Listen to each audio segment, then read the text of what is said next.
members to this debate. Your presence here is highly appreciated. Thank you very much. I will now ask the secretary to read the order. Debate on vote number 6, international relations and cooperation. I will now invite the Honorable Minister of International Relations and Cooperation, Honorable Dr. Pando, to open the debate.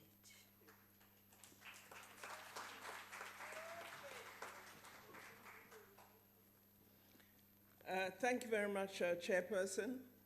Chairperson, Ministers, Deputy Ministers, Honorable Members, Excellencies, Ambassadors and High Commissioners, I'm so grateful for your presence here today. All members of the Diplomatic Corps and representatives of international organizations attending this debate, dear colleagues, distinguished guests, I'm pleased to have the opportunity to report to this House on our progress and activities in the 2018-19 financial year and to indicate our plans for 2019-20. Last year, our department was allocated 6.552 billion to be utilized to advance our agenda for global cooperation. The development of our region and our continent were to be supported by this funding. This year, we are allocated less, 6.508, as well as with all departments, we are confronted by the limitations of our low economic growth and thus reduced budget allocations.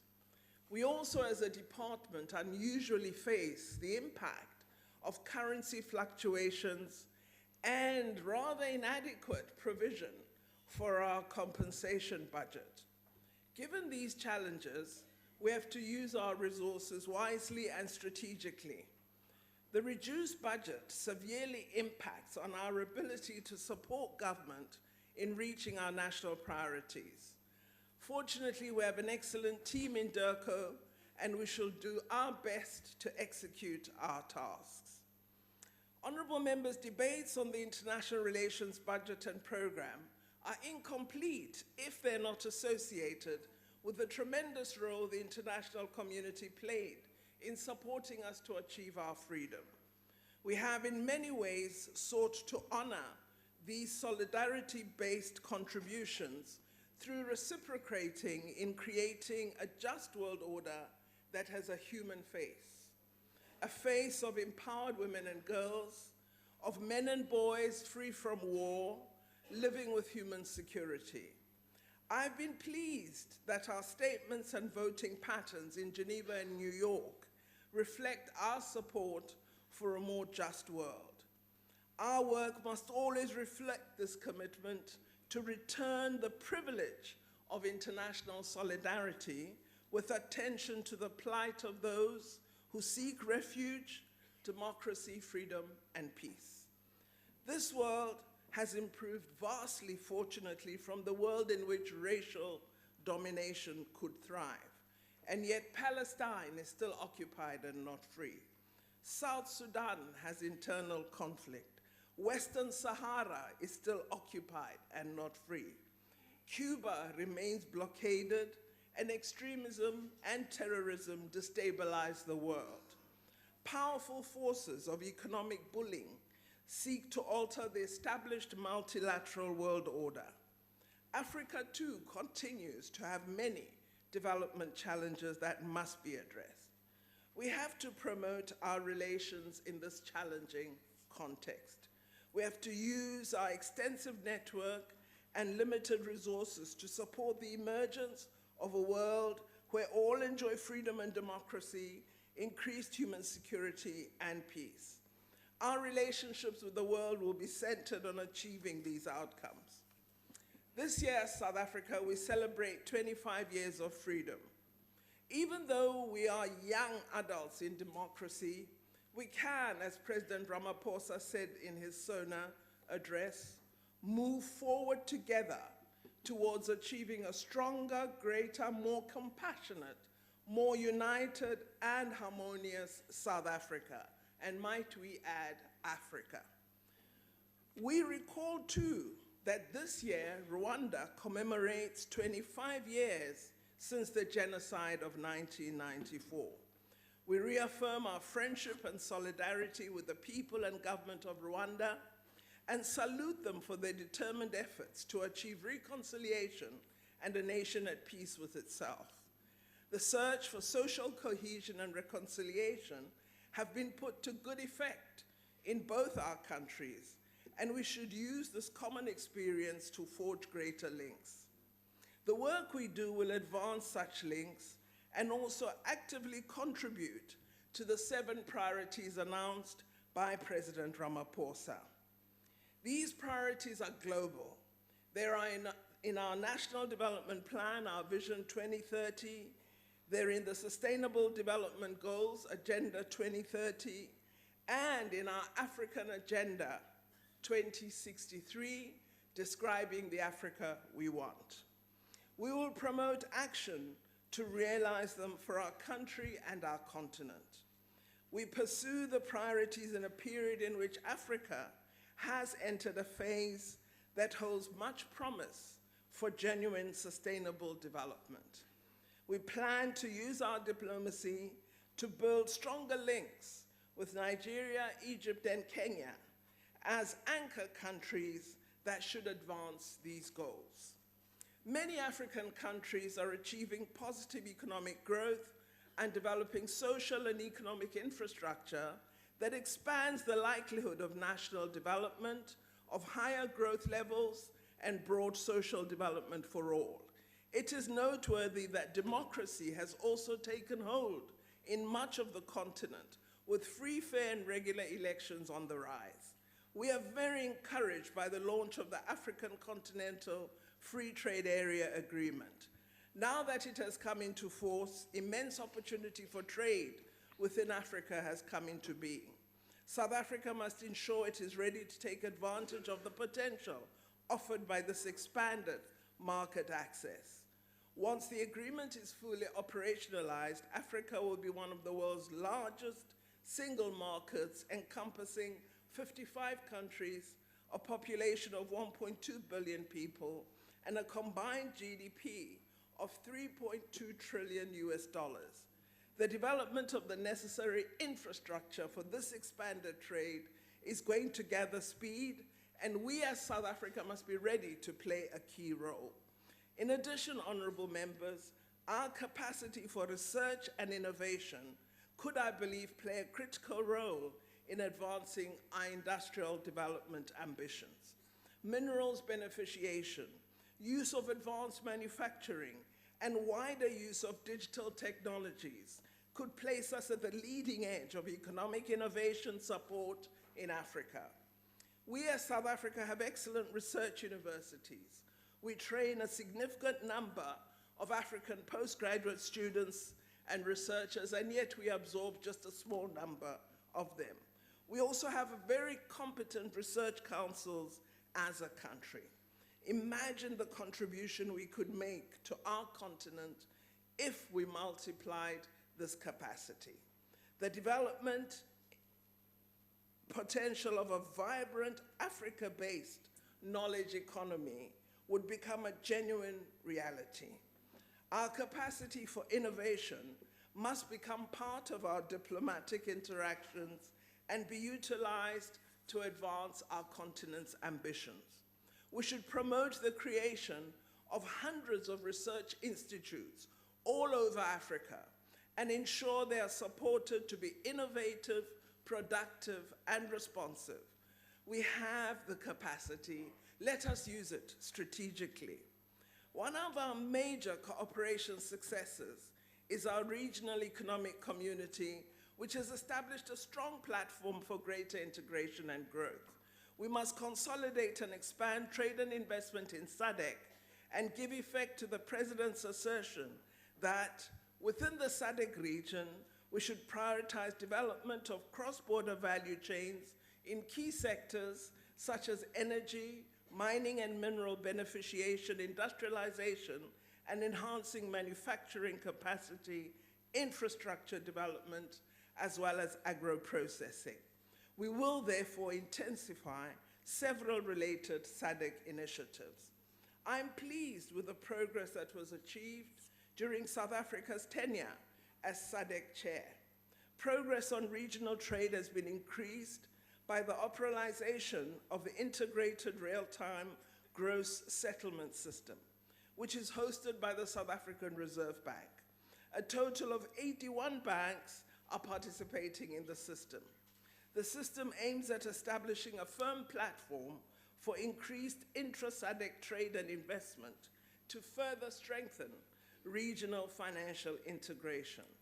The SADC cross-settlement system has performed impressively since July 2013, when the system went live, with a total of 1,275,591 transactions settled as at the end of 2018, representing 21 trillion rands, 5.21 trillion rands.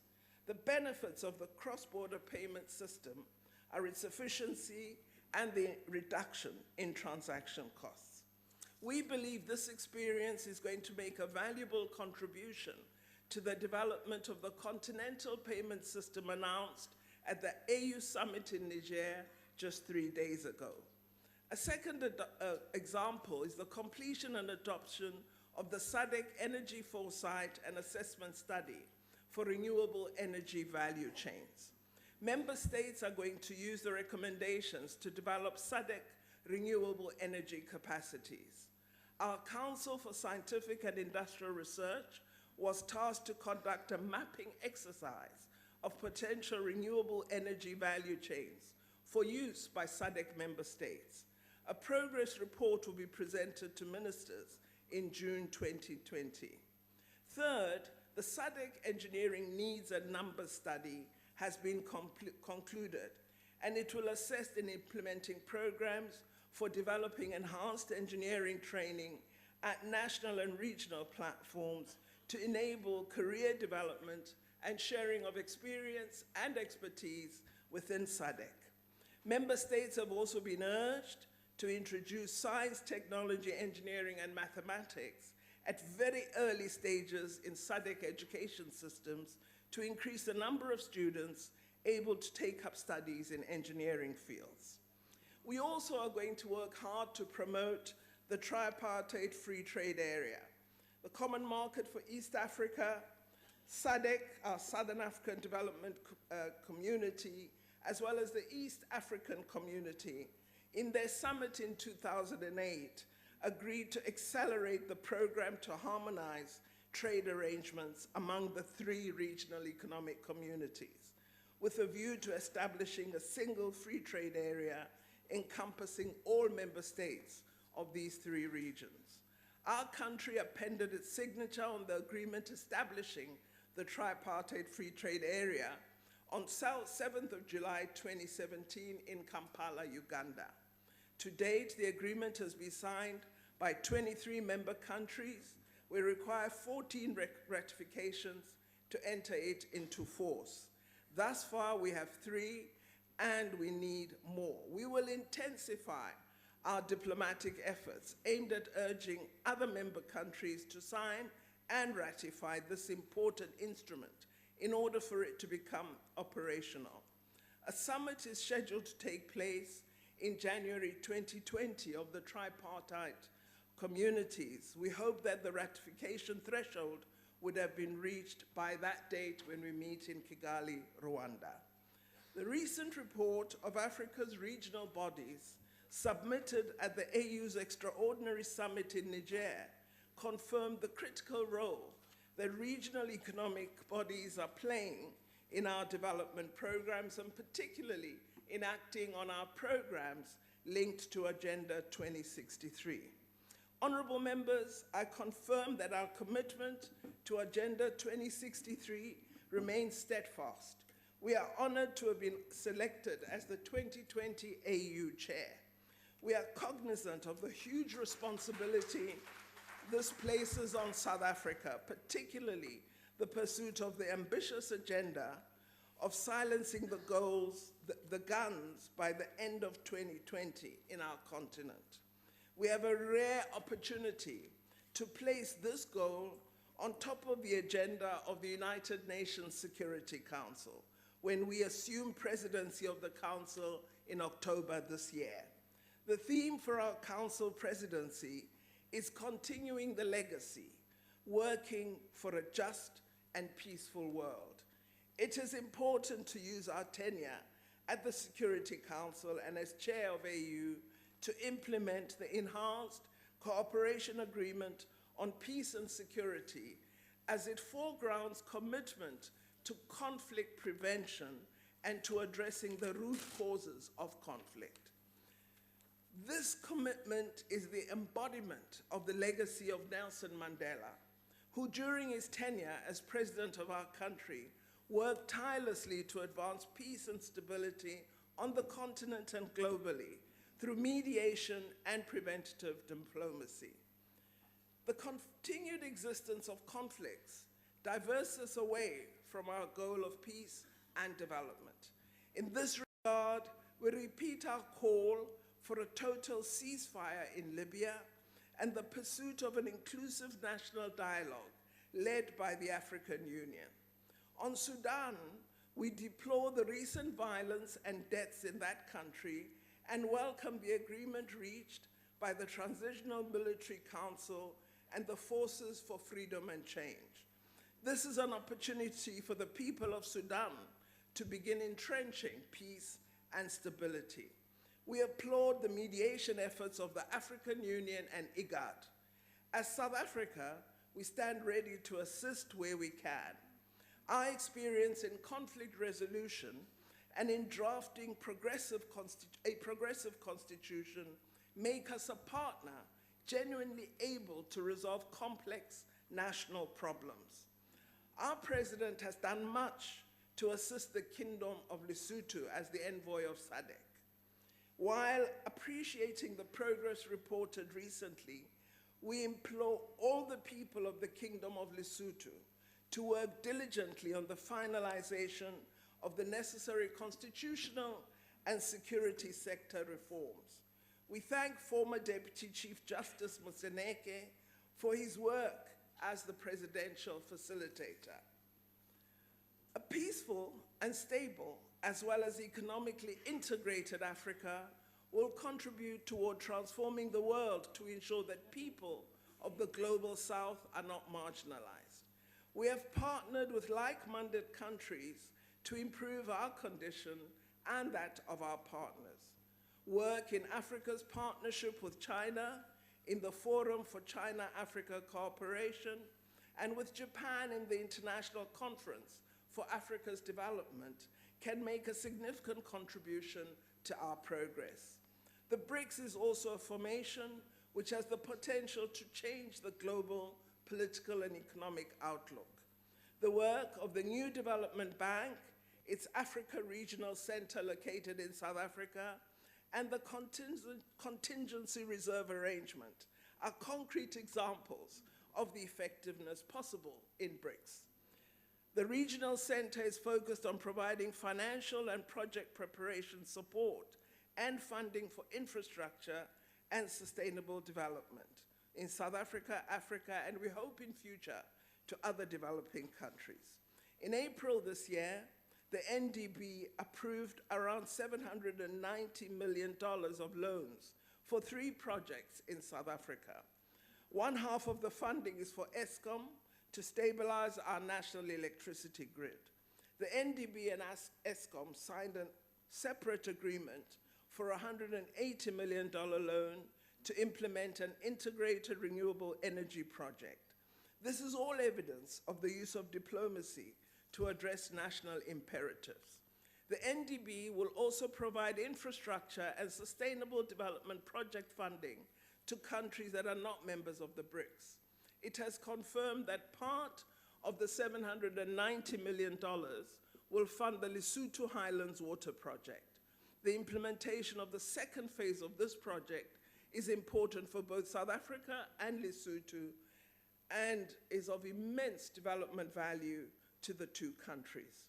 Honorable members, we also continue to enhance our cooperation with institutions and countries of the North. Our partners continue to play a constructive role in bridging the global development divide. President Ramaphosa has been consistent in using platforms such as the G20 and the G7 to argue for support for Africa and for a fair, inclusive, and balanced world trade environment. We believe as a country in multilateralism and reject attempts at unipolarity and the neglect of the poor and marginalized. We believe much more must be done for shared growth, for the empowerment of women, and the eradication of poverty, as well as the eradication of inequality. Success in pursuing these objectives means leadership, hard work, consistency, and commitment. We as Africans must rise and act in our own interest. We need to execute our own agreed agenda. We have a number of important strategic partners whose support and solidarity we appreciate. One that we often don't talk of is the United States of America, a very important strategic partner in the fight against HIV and AIDS. The United States has been instrumental in supporting our national HIV prevention and support programs, and American businesses continue to invest in South Africa to create employment and reverse the frontiers of poverty. We have excellent trade relationships and are determined to expand them for increased growth and job creation. We will affirm these links while also working to support measures for peace in South Sudan, freedom and justice for the people of Sahrawi, and freedom, security, and democracy for the people of Palestine. We will also continue to strive for the end of the unilateral economic blockade against Cuba and continue to strengthen our collaboration with the government and people of Cuba. We've been closely monitoring developments regarding the UK's planned exit from the European Union. South Africa remains strongly committed to our strategic partnership with the EU, which has created a platform for engagement at a number of levels, not only on bilateral matters, but also on matters pertaining to regional, continental, and global challenges. The European Union as a bloc is South Africa's largest trading partner, with total trade having increased from 497 billion in 2014 to 620 billion in 2018.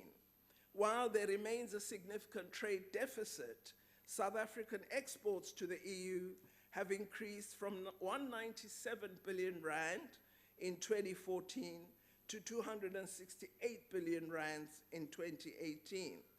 The 1.4 trillion rands in foreign investment from Europe, representing approximately 77% of total FDI in our country, has made a significant contribution to our economic goals and to industrialization in our country. We will work with greater energy to increase our cooperation with India, Russia, and Brazil. Our partnership with the People's Republic of China will continue to grow and thrive. The recent conclusion of 90 trade and export contracts will enhance our partnership even further.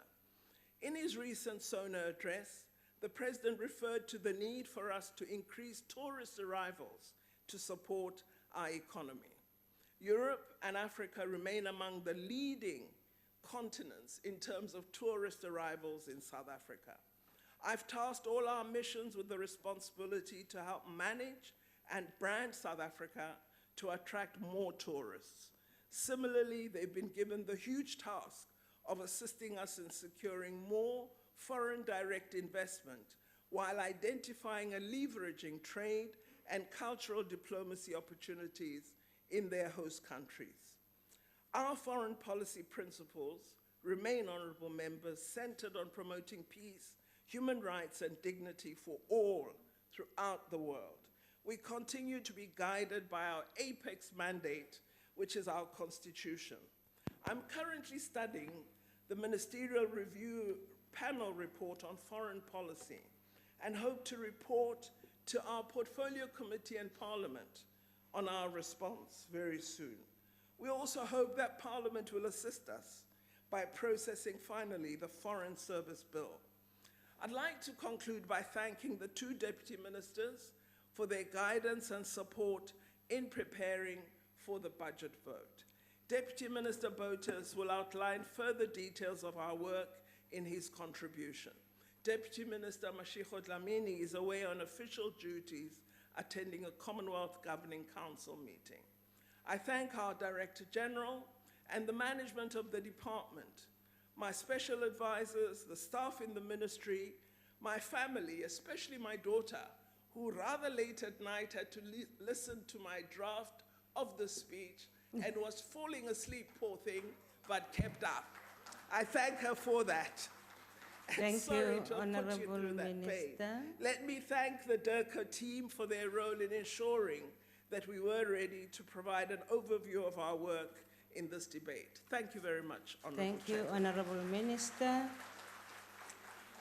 We now invite the chairperson of the committee, Honorable Mahambe Hlala.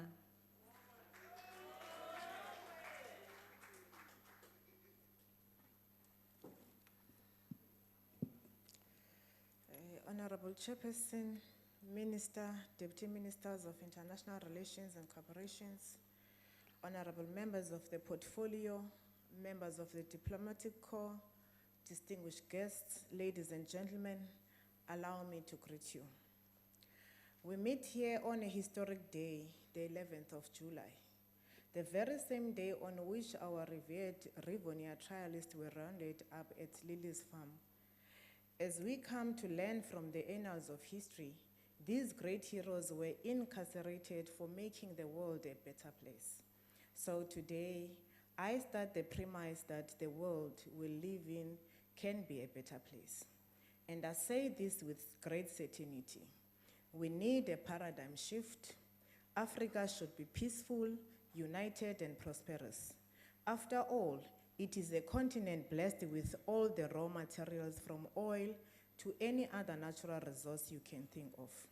It has been said many times that the African is the poorest continent. Is it real poor? Is it not high time we confront the truth in its entirety?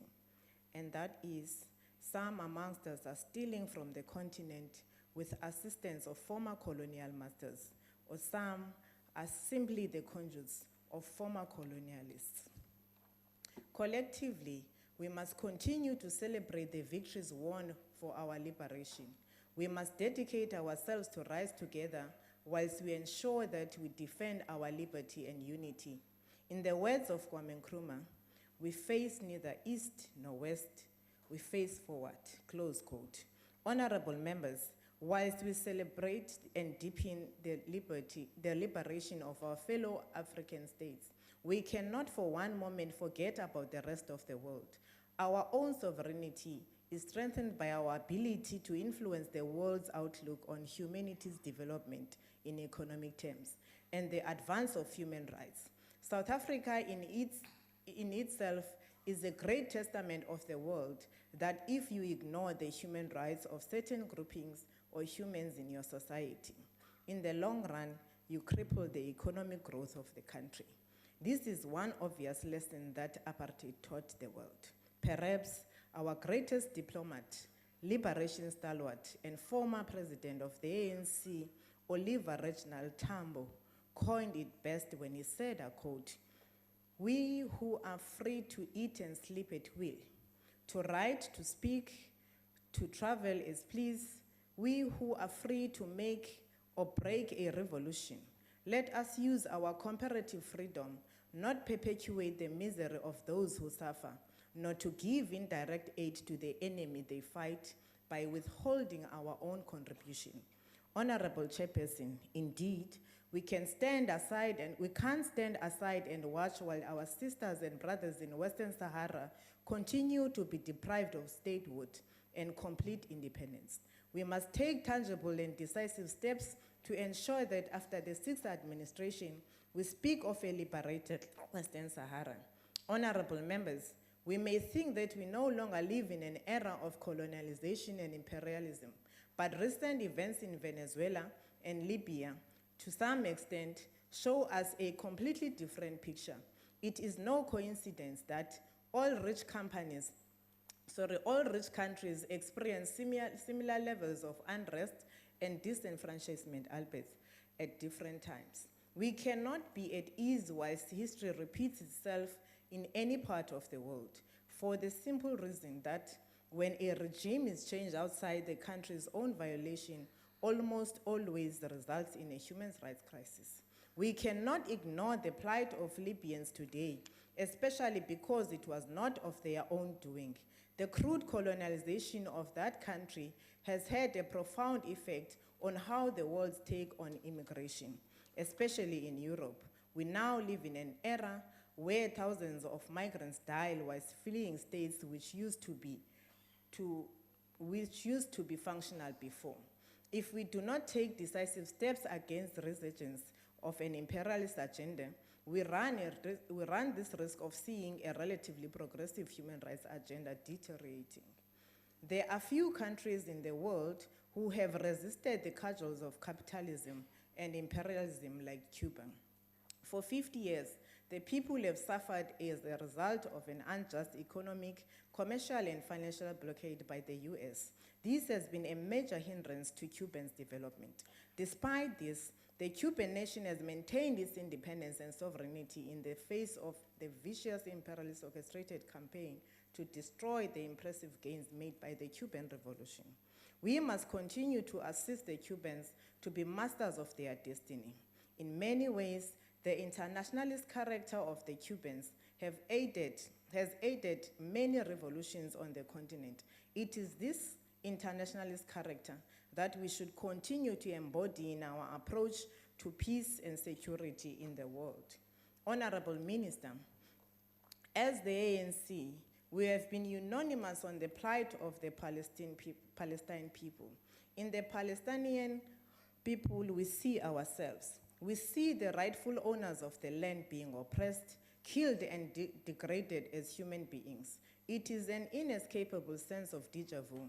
It is for this reason that the 54th National Congress of the ANC came to the conclusion that boycotting Israel is as justified as boycotting apartheid. We cannot speak in moderation in matters of manifest injustices.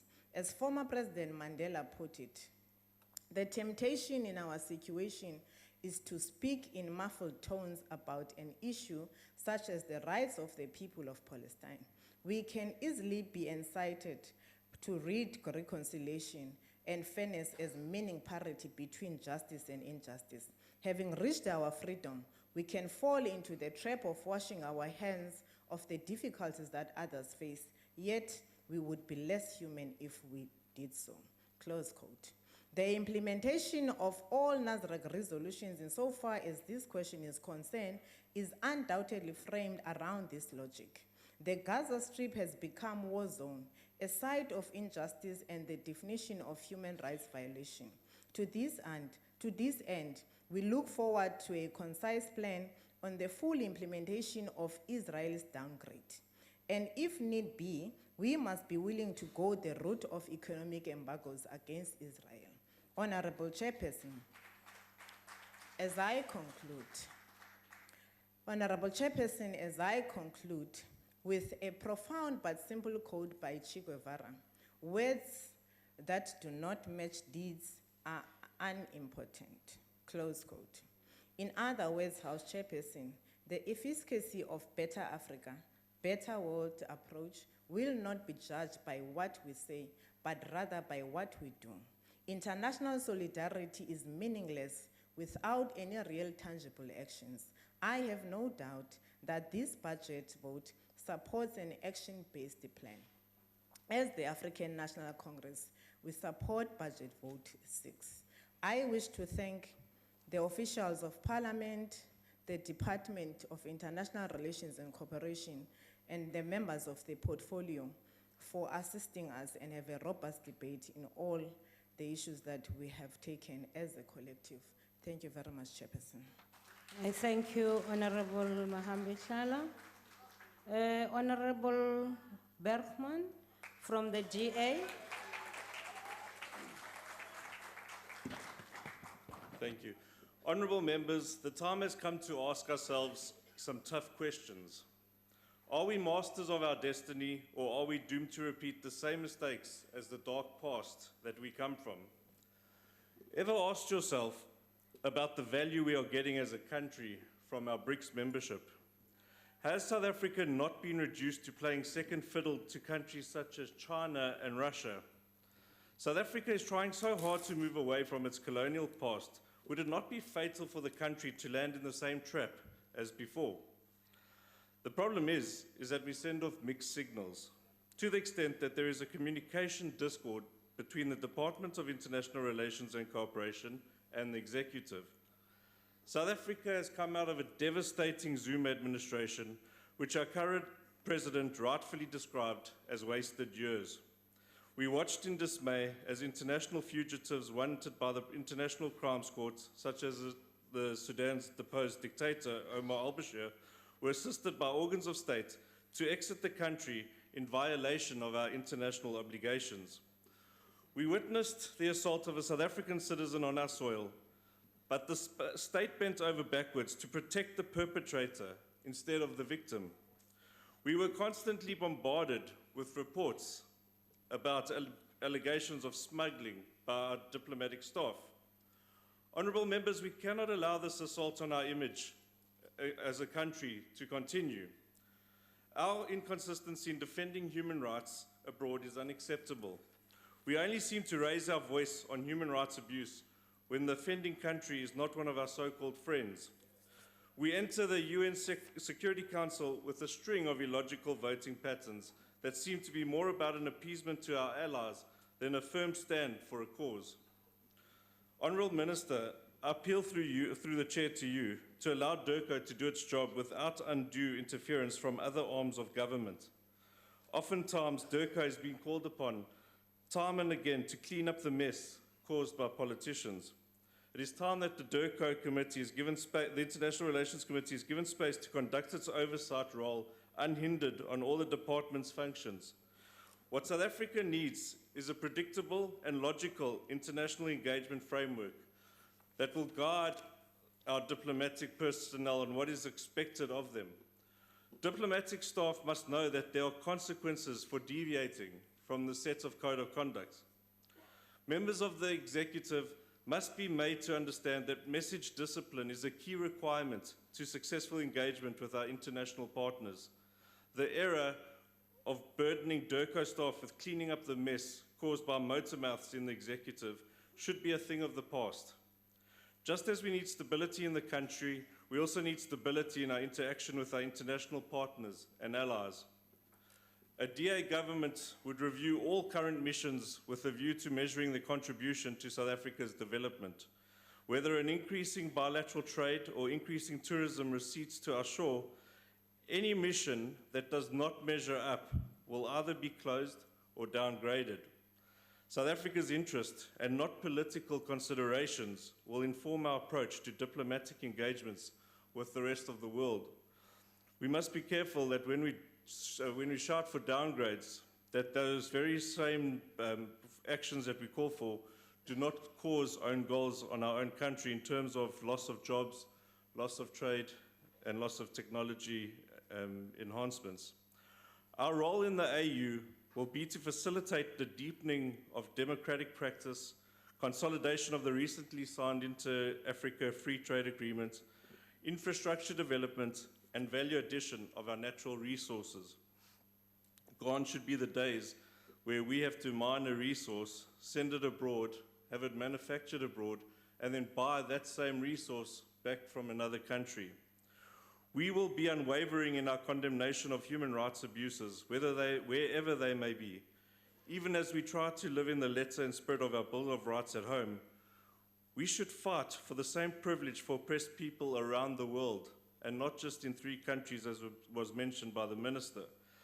Our approach to ongoing raging conflicts across the world should be guided by a firm commitment to justice and the defense of human rights. We should leverage on our international acknowledged conflict resolution reputation to advocate for peace and protection of vulnerable people. It is time that South Africa occupies its rightful role as a beacon of hope for the oppressed. Honourable members, a back-to-basic approach in our engagement with international partners will bring us back on track to fulfill the vision set by our democracy's greatest statesman, that of the late President Nelson Mandela. Let us take a deliberate decision today to refocus the role of DIRCO and ensure that prioritizes key drivers of change in South Africa, namely that of trade and investment. Honourable Minister, the ball is in your court to ensure that DIRCO becomes a key driver of change both locally and international. It is up to you to position South Africa as a key global player and a country that is ready and open for business. I thank you.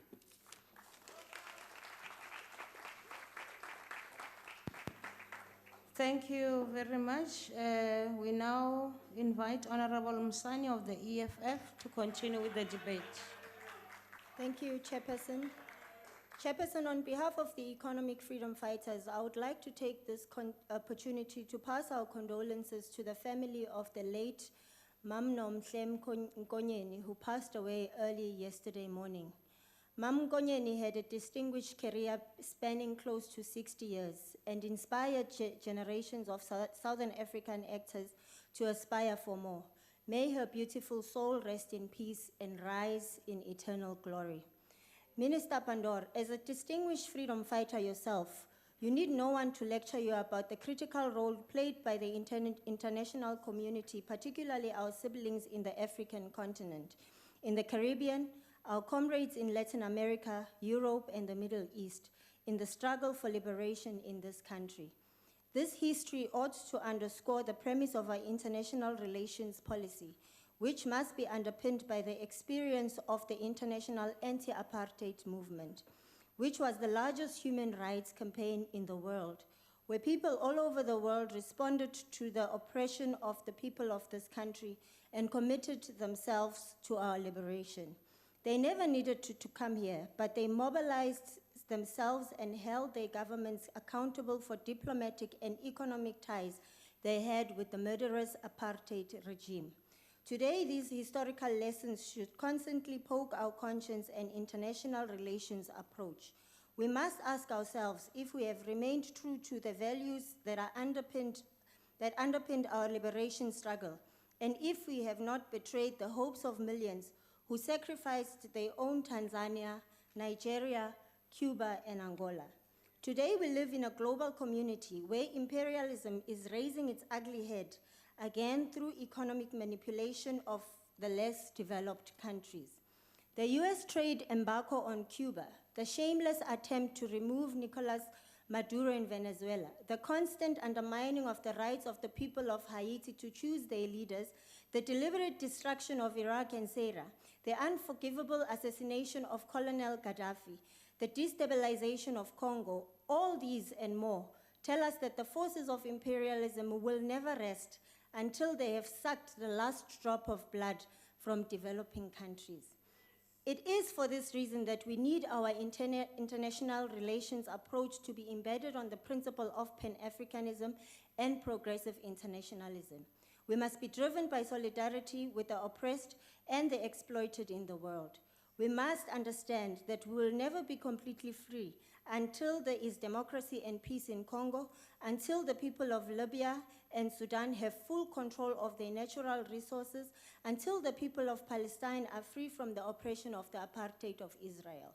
Above all, Minister, we must be unapologetic about the Pan-African nature of our international relations approach. We have unfortunately lost our moral and strategic voice in the continent, and therefore unable to provide leadership for the regeneration of Africa. As we take our non-permanent seat at the UN Security Council, we must agitate for tangible reforms of the Security Council and remove the veto powers of the 5 permanent members of the Security Council. The world is far bigger and more complex than the 5 countries who have the power to veto any decisions taken by the UN. To foster Pan-African development, we must recommit ourselves to the Abuja Treaty, which will remain the only radical plan for African integration and development with a clear, tangible goals for integrating Africa's development, to ensure that Africa benefits from its wealth and its natural resources, and there is a deeper entrenchment for freedoms across the continent. To attain this vision, we must strengthen the Pan-African Parliament and give it real and exclusive authority to legislate on the elimination of intra-African trade barriers. We must applaud the bringing into force of the African Continental Free Trade Area, which seeks to eliminate trade barriers between African countries.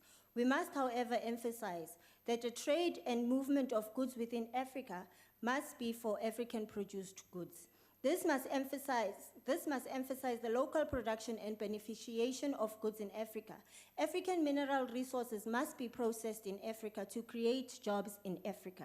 In the midst of all this, President Ramaphosa has had nothing to say about the Pan-African development.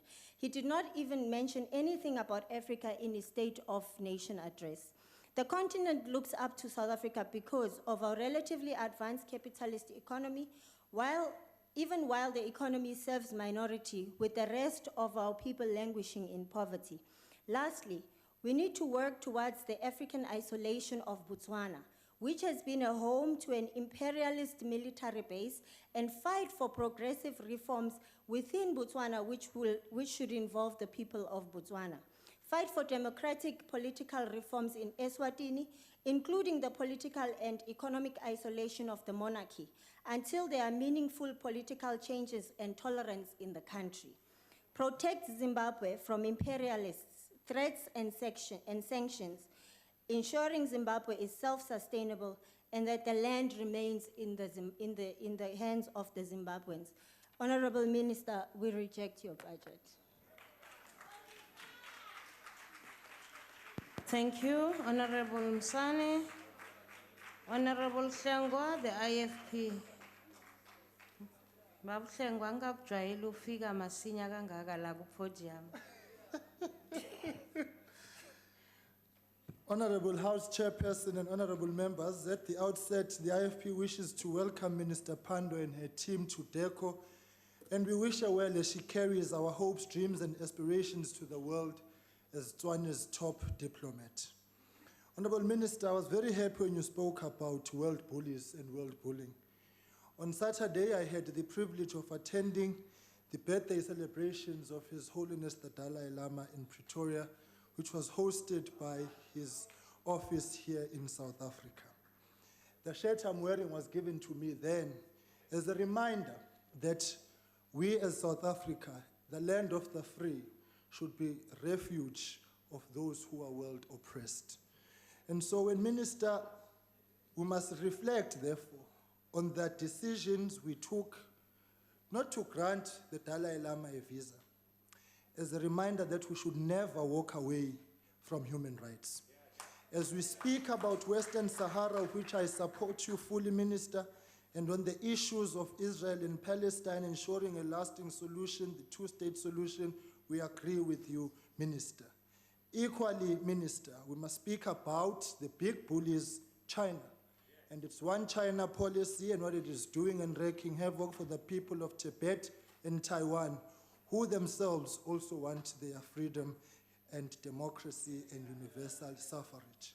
So as India was able to stand up and give home to the Dalai Lama, we too as South Africa must be able to trade with China without negating our human rights outlook.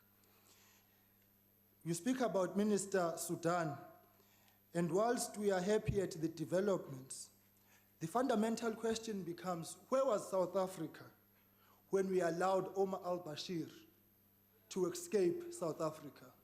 We chose not to stand with the people then, and as we choose to stand with the people now, let us not make the mistake of walking away again from human rights. That was the irony, of course, what the minister said. Honorable Minister, we fully understand that yours is not an easy task, given the current political and socio-economic climate that South Africa finds itself in. And we all agree that foreign investment is critical for growth, productivity, and competitiveness. This country remains weak in terms of its integration into global trade systems and value chains, and this reduces the critical access that is required for our domestic enterprises to access foreign markets. It additionally makes imports, which include tech-intensive capital goods, more expensive. Chairperson, foreign direct investment is wary of South Africa, and in all fairness, why shouldn't it be? The land question has not been resolved, infrastructure and public service is poor, bureaucracy is high, corruption is rife, and policies and regulations change on an almost daily basis. There is no certainty, and this will in no way, shape, or form inspire foreign investment. One must only look at the volatility of the rand and to the effects of policy uncertainty. International migration, although necessary to attract international skills, is difficult, and you'd only have to walk just across the road from this very chamber to our IFP offices and the many Home Affairs and DECO offices in South Africa to see the number of problems with visa applications we are trying to assist with in respect of applications being made at our embassies abroad that are now either lost or languishing in the system or being denied in error. The interface between the Ministry of DECO and Home Affairs must be thoroughly scrutinized and its problems identified and the entire process re-engineered. Fast, accurate, and efficient must be the mandate in this respect, and in all respects if we wish to be competitive and attractive to foreign markets and individuals. Additionally, to South Africa's credit, and for the third time in 12 years, we have been elected as a non-permanent member of the United Nations Security Council for 2019-2020. In this regard, the reforms of the United Nations Security Council, Honorable Minister, must not be negotiable. These must be celebrated, but further we must build upon these and strengthen them for South Africa's benefit, the region, and the continent, and in all the multilateral fora in which South Africa is a part of. In conclusion, we must also prioritize climate change and mitigate, adapt, and develop resilience to the same, and we must stand against human rights abuses wherever they may occur in the world without cherry picking. South Africa must be a leading light, not only to the continent, but also upon the global stage in respect of the advancement of human rights and the condemnation of the abuses thereof. Honorable Minister, the IFP supports your budget vote. And in conclusion, let me say, we speak of budget cuts, let's also reduce the high number of foreign missions, and the process of rationalization in that respect must be fast-tracked. I thank you. Thank you, Honorable Hlengwa. Honorable Dr. Mulder from the FF+. Thank you, Honorable Chairperson. Today, indeed, is a good day, since the FF+ yesterday won an award from the Democratic Alliance with a huge majority.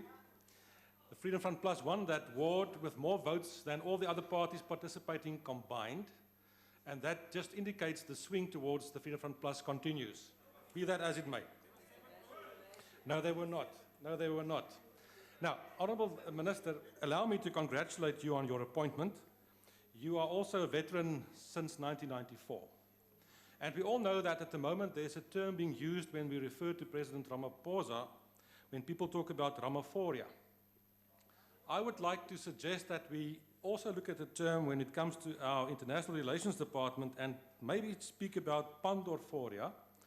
And what I mean with that is, I think we have a chance, we have an opportunity, we've got a window. We can continue as we've done in the last couple of years and parliaments, or we can turn a new leaf in this department, and I would like to appeal to you to consider that. When Mr. Ramaphosa, our president, refers to 9 wasted years, no doubt it must have had a huge impact on our international image as well. And the challenge, Honourable Minister, in front of you and the department, and I think is a very important challenge, is to restore South Africa's gravitas and our image in the world in terms of foreign relations, because I have no doubt that the last 9 years did have a strong impact on our image internationally. That's what I mean. Now, Honourable Minister, you also referred in your speech to the theme for our seat when we occupy the chair of the African Union, when you said, continuing the legacy, working for a just and peaceful world. And I understand that. And I've heard in your speech today, you twice referred to the Palestinian question, and some of the other colleagues as well. But I did not hear you say that you are still, and the government is still committed to a two-state solution, and that you are committed also to respect the self-determination of the people of Israel, as well as their right to security. And I think that's very important, and I think we should say that. I would like to hear that from you. Honourable Minister, you said basically when you addressed the personnel of the Department of Foreign Affairs recently in June, you said, I believe in values and ethics. I also abhor corruption as well as those who abuse others. And I understand that and I support that. My problem is that in South Africa we've become a country without consequences, no consequences. And I want to refer you to two instances. I have to do that. I refer you to the utterances by our ambassador in Denmark. And we all know what happened there when the Honourable Ambassador, Zinzi Mandela Ntongwane, when she basically said, and I'm quoting that in Afrikaans, she said, wit Suid-Afrikaners is gronddiewe wat soos ongenooide gaste weier om te loop. Verder het sy aangegaan en wit Suid-Afrikaners uitgekruid as verkrachters, afstammelinge van Van Riebeeck. You reprimanded her and I congratulate you on that. However, since then, she continued. She once again went ahead with further tweets that are extremely offensive to South African citizens, and I really applaud you that we cannot act in that way. Since then, her appointment has now been extended till the end of the year. Now, I understand that that's a decision that needs to be taken in terms of all our ambassadors where there's a change in that regard. But with all due respect, I think this is a case where we could have done it differently and we should act. The second one deals with our ambassador to the Netherlands, the Honourable, our Ambassador, Mr. Kolwane. We all know the facts. Everything in terms of the reality points to his involvement in the landing on the Waterkloof Air Force Base when the Gupta family came here with a little wedding excursion. And what happened to him? He was suspended for 2 months, and then he was promoted and appointed as an ambassador to the Netherlands. Currently, he's in front of the Zondo Commission. But clearly, Madam Minister, this is not the situation that we can tolerate, and I would applaud you to take steps in that regard. In the few seconds remaining, a couple of members have mentioned that already. It's nice to have. There are a difference between nice to haves and what we can afford. It's good to have our representation across the globe. I understand that. But I'm afraid that because of economic reality and in terms of priorities, we simply cannot continue in that vein. And I know that you will address those issues with the assistance of the department, as well as the assistance of the Treasury. But in the interest of South Africa, I implore you to look into that as soon as possible. Thank you very much. Thank you, Honorable Mulder. The next speaker is the Honorable Deputy Minister of International Relations and Cooperations, Akhbaralit Borders. Thank you very much, Honorable Chairperson, our Minister, Dr. Pando, other ministers, deputy ministers present, our Portfolio Committee Chairperson and honorable members of the House, our Director General, Your Excellencies, Ambassadors, High Commissioners, members of the Diplomatic Corps, and representatives of the international organizations, leaders and members of civil society, distinguished guests, comrades and friends. We are proud of our past and confident about the future. We are proud of our freedom fighters who did not flinch, who did not submit, and prosecuted our freedom struggle for a just South Africa and a noble world order. Today we salute the Revolutionary Trialists, Nelson Mandela, Walter Sisulu, Govan Mbeki, Raymond Mhlaba, Ahmed Kathrada, Lionel Bernstein, Bob Hebel, Arthur Goldrich, Andrew Malangeni, James Cantor, Dennis Goldberg, Harold Wolpe, and Alice Motsoaledi, some amongst who were arrested on this exact day 56 years ago in 1963. The Ravonian Trailers, Honorable Chairperson, made a choice to fight for the achievements of the provisions of the Freedom Charter, which contain a clause stating that there shall be peace and friendship. The Freedom Charter argued that South Africa shall be a fully independent state which respects the rights and sovereignty of nations. Point of order, Chairperson. On what point of order are you rising, Honorable Member? Chairperson, yesterday we had requested that other official languages be covered as well, but we only seem to find English. Is it so? Yeah. Okay, let me request that they work on it. They will do that. And I'm sorry for that, but I think it will be rectified. Continue, Honorable Waters. Thank you very much, Honorable Chairperson. The Freedom Charter argued that South Africa shall be a fully independent state which respects the rights and sovereignty of nations, shall strive to maintain world peace and the settlement of international disputes by negotiation and not war, and that peace and friendship amongst all people shall be secured by upholding the equal rights, opportunities, and status for all.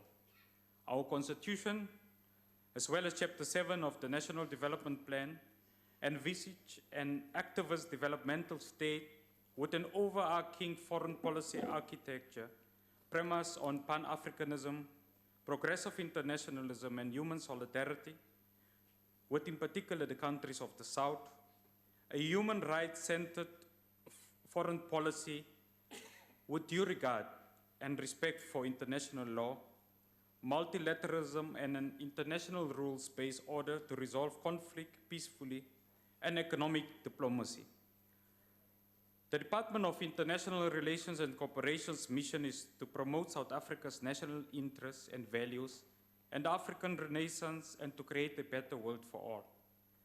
Our national interest, ladies and gentlemen, is to eradicate poverty, to confront joblessness, and to reduce inequality. Our value proposition is to construct a better Africa and a noble world, a new world order. When we pause to reflect on what needs to be done, we recall Nelson Mandela, who inspired us, and I quote, "We owe it to all the peoples of the continent to ensure they see in us not merely good leaders, waxing lyrical about development, but as front commanders in the blast furnaces of productive investments and visible change," unquote. African unity and international solidarity is integral if we wish to accelerate our economic diplomacy. Moreover, Patrice Lumumba was unambiguous in asserting that African unity and international solidarity are no longer dreams. They must be expressed in decisions. Our concrete expression as it relates to South solidarity is through the African Renaissance Fund, where we committed more than 770 million rand for projects that are currently under implementation from previous financial years. These projects, Honorable Chairperson, include, amongst others, humanitarian aid, conflict resolution, peacekeeping, post-reconstruction and development projects. Countries that have benefited, including Namibia, for drought relief, emergency food assistance to the Kingdom of Swaziland, and emergency humanitarian assistance for the Saurari refugees.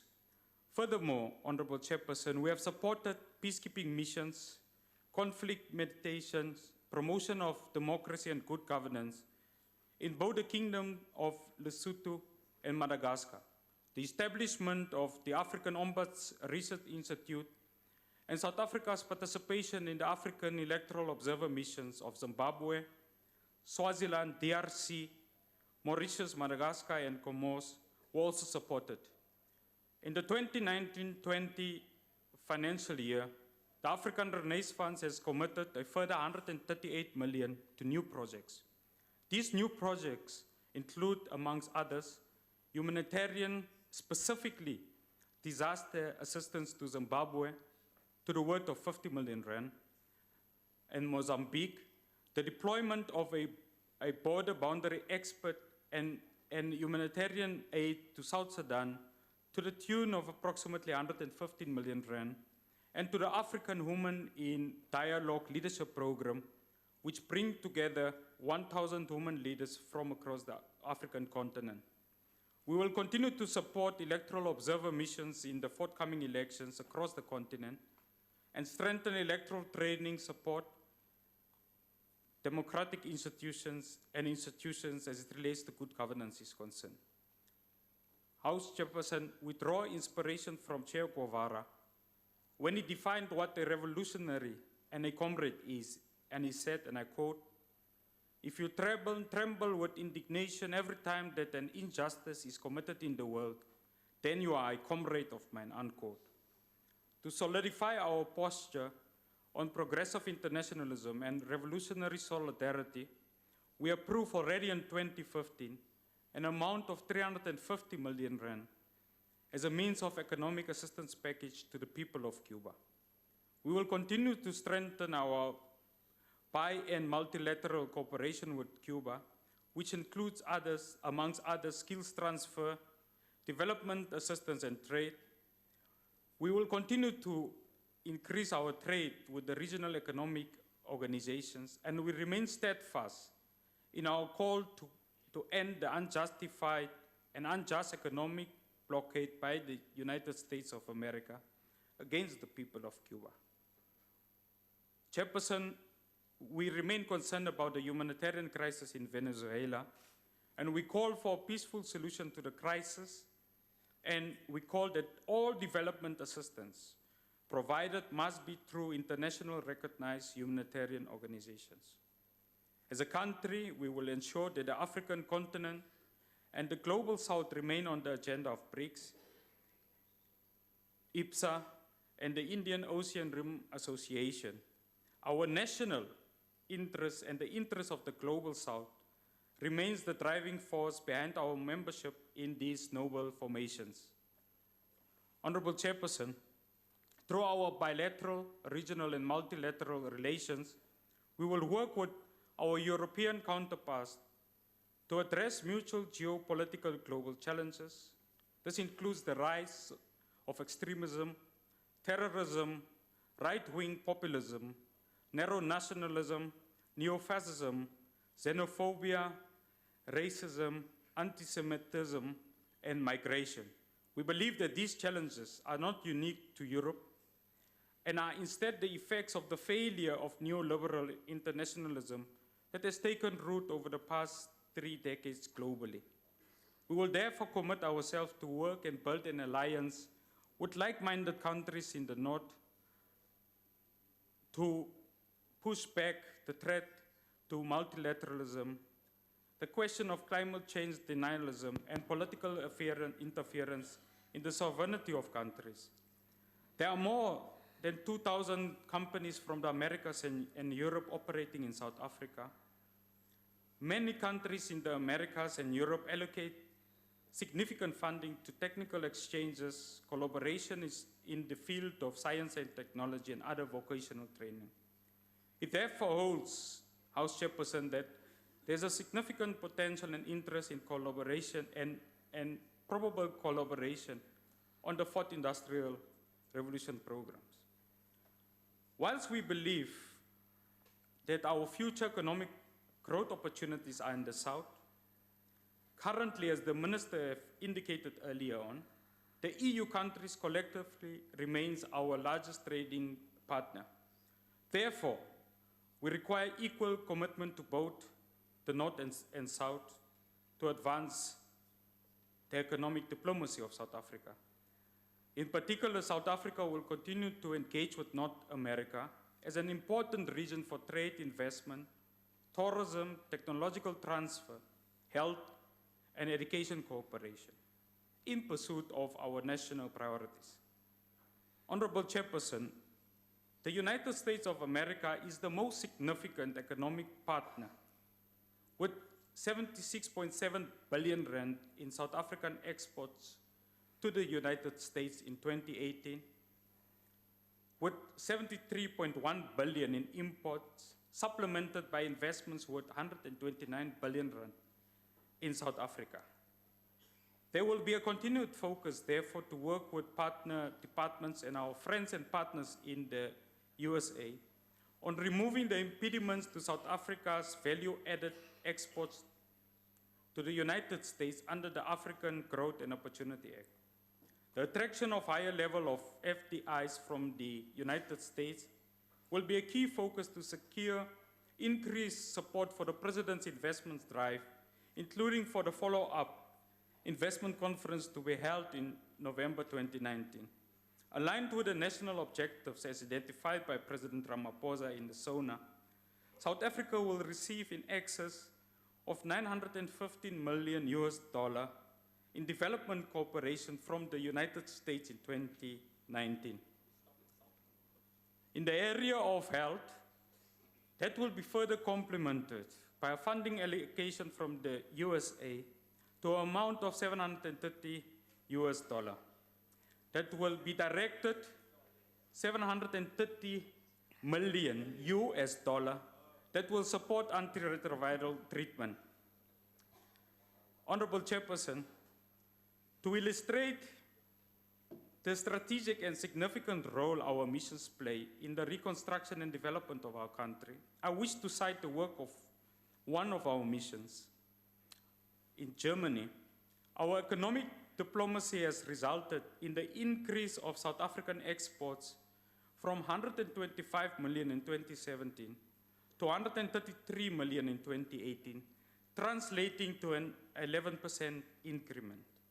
We have further increased our export orders for beverages, fine food and meat to 893 million and 372 million in orders for fruit and vegetables in 2018.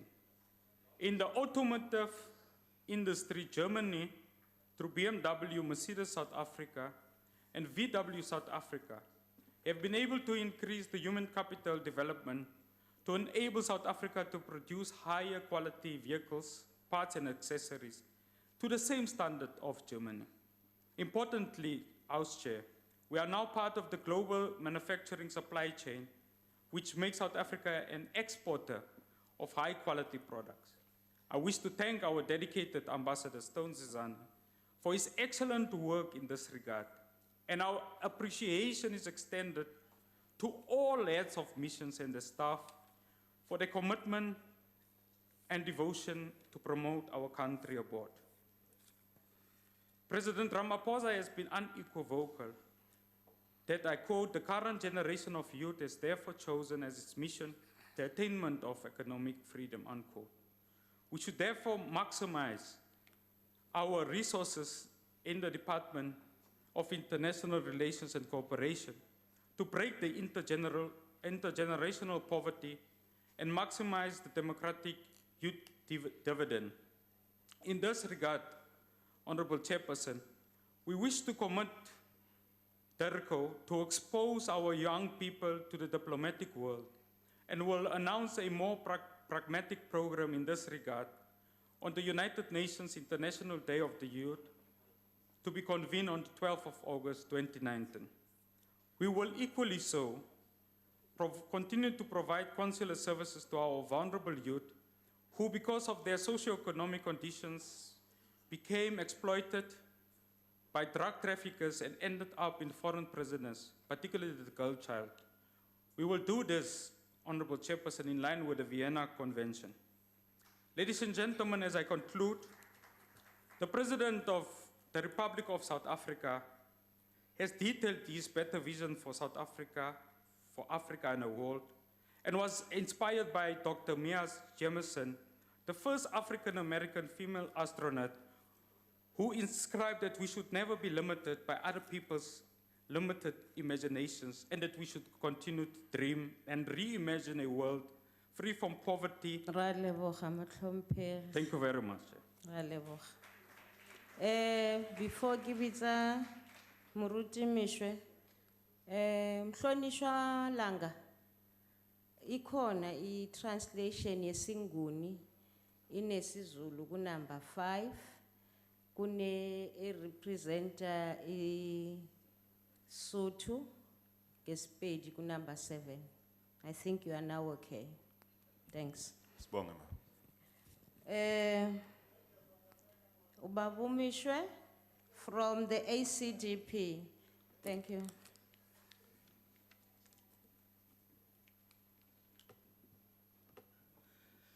Thank you, House Chairperson, honorable members. The ACDP would like to congratulate Honorable Dr. Naledi Pandor on her appointment to head this very important department on international relations and cooperation. I also want to give credit to my former colleague, Mrs. Sherilyn Dudley, who did a sterling job while she served on this committee for a number of years. In one of her many speeches, she said, and I quote her, "The ACDP will support all government efforts to promote peace and sustainable development within South Africa, regionally and globally," close quote. This position will not change the ACDP as we are committed to peace, reconciliation, and nation building.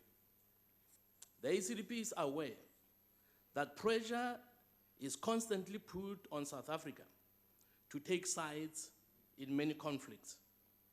We would like to encourage government to, despite the pressure, remain committed to meaningful and positive engagement with all stakeholders, particularly when dealing with Middle East conflicts. The government should attempt to not only remain impartial at all times, but also to convince those in conflict that peaceful negotiations are the only way to restore peace, reconciliation, and stability in their land, and we hope will ultimately bring them prosperity too. Our peacekeeping forces have, to date, managed to remain impartial in the missions they've undertaken on the continent, and for that, we are grateful. The ACDP would like to see government maintaining the same position of impartiality wherever South Africa is involved in mediation everywhere in the world, including in the Middle East. Obviously, a number of things have been said about the conflict between Israel and Palestine that deserves a comment also from the ACDP. South Africa, Chairperson, has the opportunity to negotiate peaceful coexistence between Israel and Palestine. But attitudes have to change, and South Africa must prove itself to be a credible, impartial mediator. If government is truly committed to peaceful coexistence, then they should be heard condemning Iran, Hamas, the Palestinian Authority, and all other Israel haters who are calling for the destruction of the state of Israel. Otherwise, all the noise that is being made about the world peace is a hypocrisy. Nobody or no country in the world should have the right to try to annihilate another nation. That should be totally unacceptable. The mandate of the Department of International Relations and Cooperation is to, among other things, coordinate and align South Africa's policy abroad and monitor developments in the international arena. It is also to contribute to the creation of an enabling international environment for South Africa to do trade abroad. Furthermore, Honorable Mishwe, your time has expired.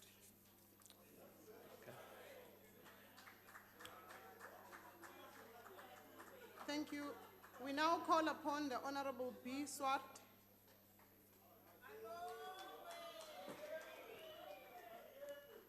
House Chairperson, Honorable Minister of Turko, Minister Dr. Naledi Pandor, all ministers and deputy ministers, Chairperson of the committee, Honorable Thandi Mahambe-Hlala, Honorable ministers, honorable members, esteemed guests, ladies and gentlemen, fellow South Africans. It is indeed a special pleasure and honor for me to address this House on the occasion of DIRCO budget vote. It is befitting that this debate is taking place in the month of July when we pay homage to an illustrious world icon, the founding father of South African democracy, President Nelson Rolihlahla Mandela, who laid a firm and solid foundation for human rights and active involvement in multilateral processes. For us as the ANC, this month is made even more sacrosanct and firmly rooted in our hearts because it is also the month when we commemorate the inspiring life and death of the 9th president of the ANC, Inkosi Albert Luthuli. These two great icons of our people have left us all with important lessons of how to serve our people, of the need to put interests of our people before our own personal interest, to be prepared to sacrifice for the greater good and to refuse to sink into the cesspool of greed, of lust for power, and the betrayal of the noble ideals and traditions that many heroes and heroines of our protracted struggle, such as Inkosi Pambata, Pixley Kaseme, John Langa Libalele Dube, Mahatma Gandhi, Charlotte Maxeke, and others had bequeathed to him and us. Honorable Chair, the late former Secretary General of the United Nations, Kofi Annan, asserted in his book titled Intervention under a Preface, The Arc of Intervention. I quote, "What do we stand for as a global community? What are the responsibilities of our common fate in a world that is simultaneously coming together and coming apart? How do we exercise those responsibilities? How do we strike the balance between growth and development, equality and opportunity, human rights and human security," unquote. The ANC as a government has over time used progressive internationalism, including commitment to multilateralism, peaceful resolutions of conflicts, human rights, social justice, and the reform of global political and economic order. As prism of its role in international affairs, it has been guided by the need to link the national interest to the achievement of a better Africa and a better world, as envisaged by the 4 barriers of our liberation struggle. These developmental imperatives are in line with the objectives of our Chapter 7 of our Lodestar Visionary Document, National Development Plan, also known as the NDP. Honorable Chair, South Africa is required to understand the current balance of forces insofar as global realignment is concerned. This is a moment that we must never take for granted in relation to the constant changes that continue to straddle domestic, regional, and global domains. I'm stressing the global realignment in context of the current situation as it relates to referendum developments regarding the UK exit from the European Union and Africa's intentions and conflicts which continue to be on the rise. We must deepen our collective understanding about the associated implications of such developments. This highly dynamic and complex environment that must be closely monitored if we are to meet the goals of Agenda 2063 and the implementation of the new Partnership for Africa's Developmental Program. It remains in our interest to continue to work with partners such as European Union and countries of North America to ensure the continued consolidation of the relationship with South Africa's bilateral. These regional partners in America and Europe will promote partnerships with international priorities such as infrastructure, information, and communication and technology industrialization and water and sanitation. The NDP acknowledges that only about 10% of African trade is within the continent, compared to about 40% in North America and about 60% in Western Europe.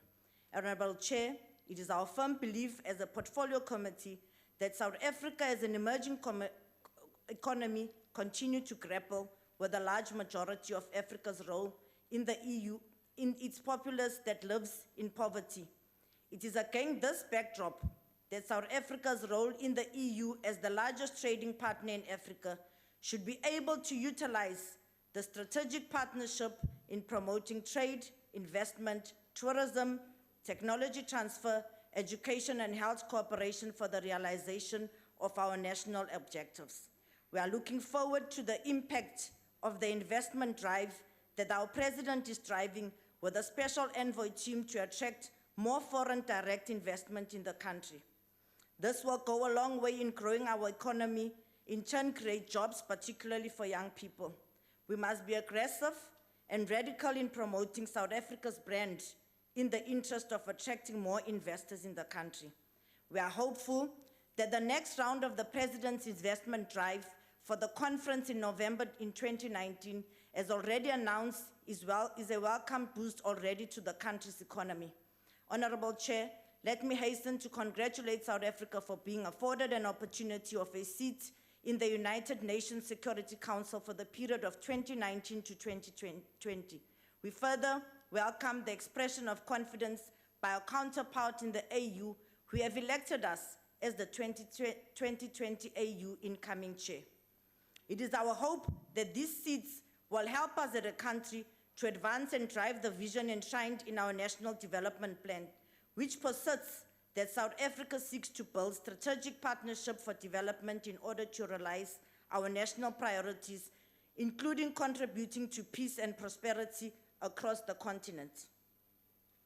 We welcome the call by the Minister to all the missions abroad, in particular, our mission in the US, should indeed work around the clock in removing all the impediments to South Africa's value-added exports under the African Growth and Opportunity Act, AGOA.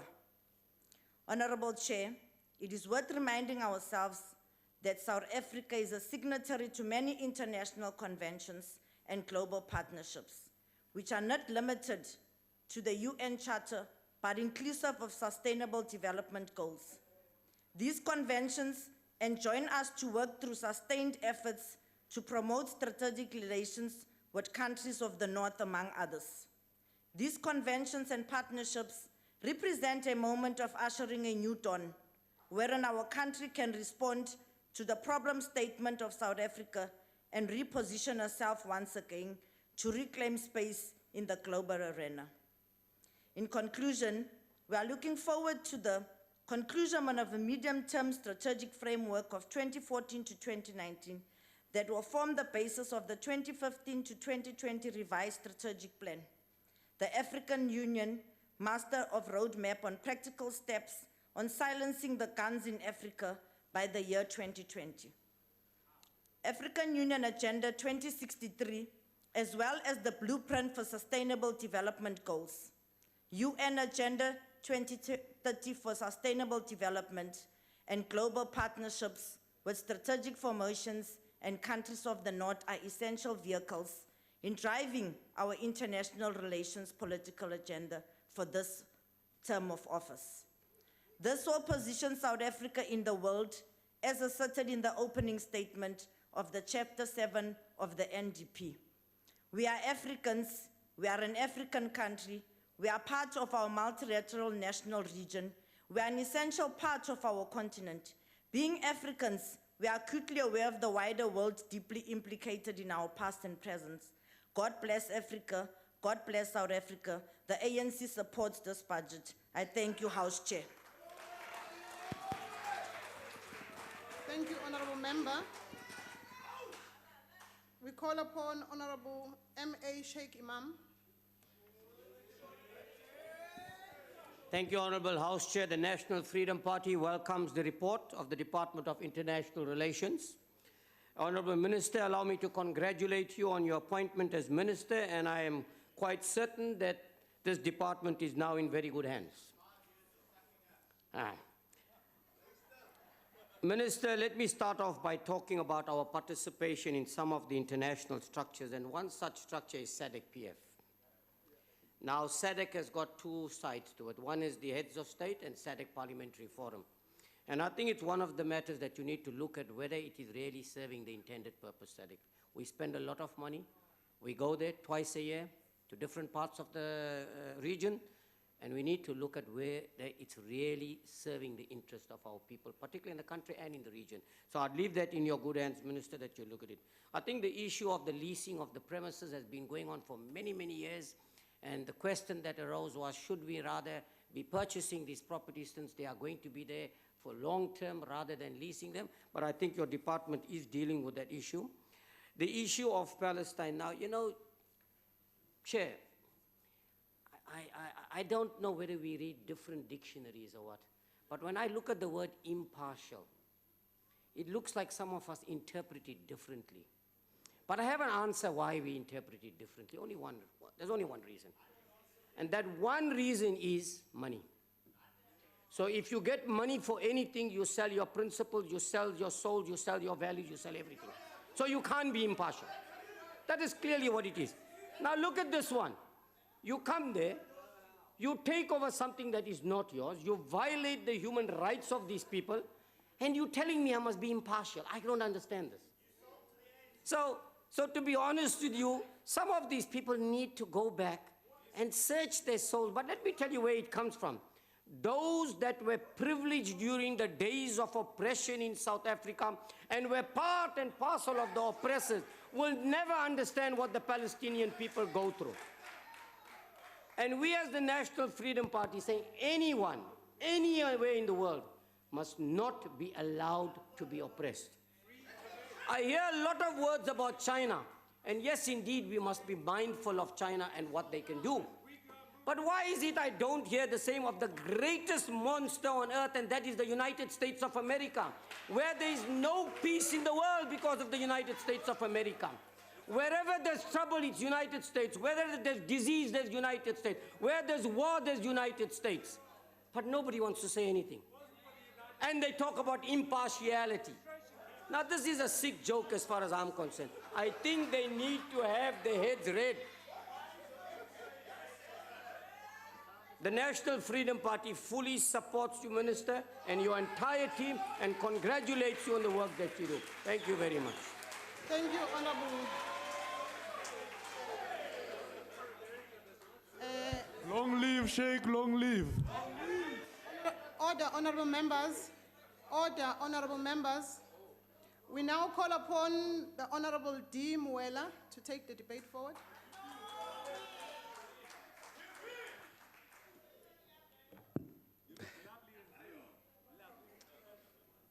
Honorable Chair, thank you very much. Minister and Deputy Minister present here today, honorable members of Parliament, distinguished guests, ladies and gentlemen, Sanbonan.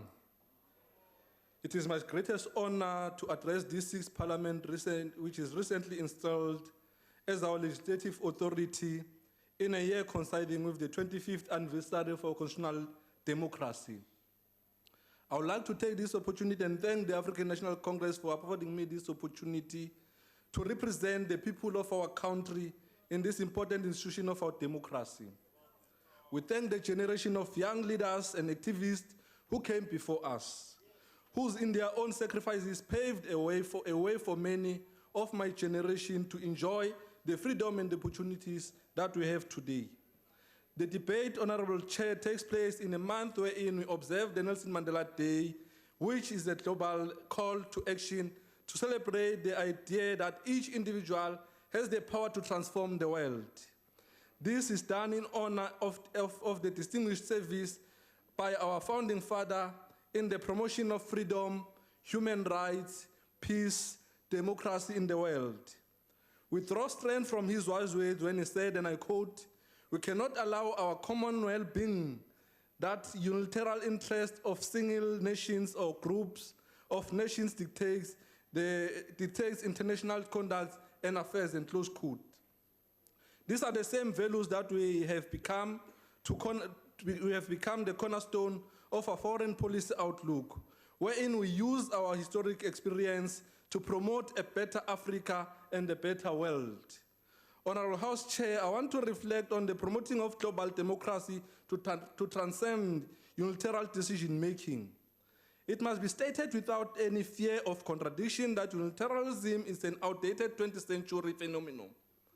It has also no place in the modern world wherein there is an existential agency for all of us to promote multilateral governance, security, and trade architecture. Be that as it may, Honorable House Chair, what we can no longer be in doubt of is the multilateralism is under siege. There is no rise in narrow nationalism, trade protectionism, and scant view of international institutions and rules. The unilateral withdrawal by the Trump administration from the Paris Climate Change Agreement at a time when the effects of global warming are so devastating to that developing world underscores the crisis we are faced with. The ongoing trade war between Washington and Beijing has serious implications for equitable global economic order. We have seen how sharing of technological innovations such as Huawei 5G technology that will meet the demands of the fourth industrial revolution is still stifled through arbitrary trade wars that militates against the World Trade Organization rules. Europe, as our major trade partner, is dealing with its own challenges of Brexit. The Iran nuclear deal is under threat with an escalating standoff between all parties involved as a consequence that the Middle East can explode at any time from any moment, at any time from now. This development does little for the advancement of global democracy and is rooted of international solidarity. Instead, we see of a rise in inward-looking popularism which seeks to elevate national sovereignty above all this. Honorable House Chair, in countries like Myanmar, Syria, and Venezuela, we are faced with a complex political security situation that requires global response.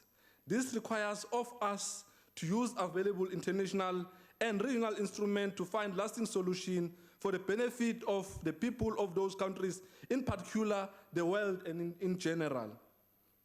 To this end product of this development is displacement of ordinary people in Maine who happen to be women, children, and children.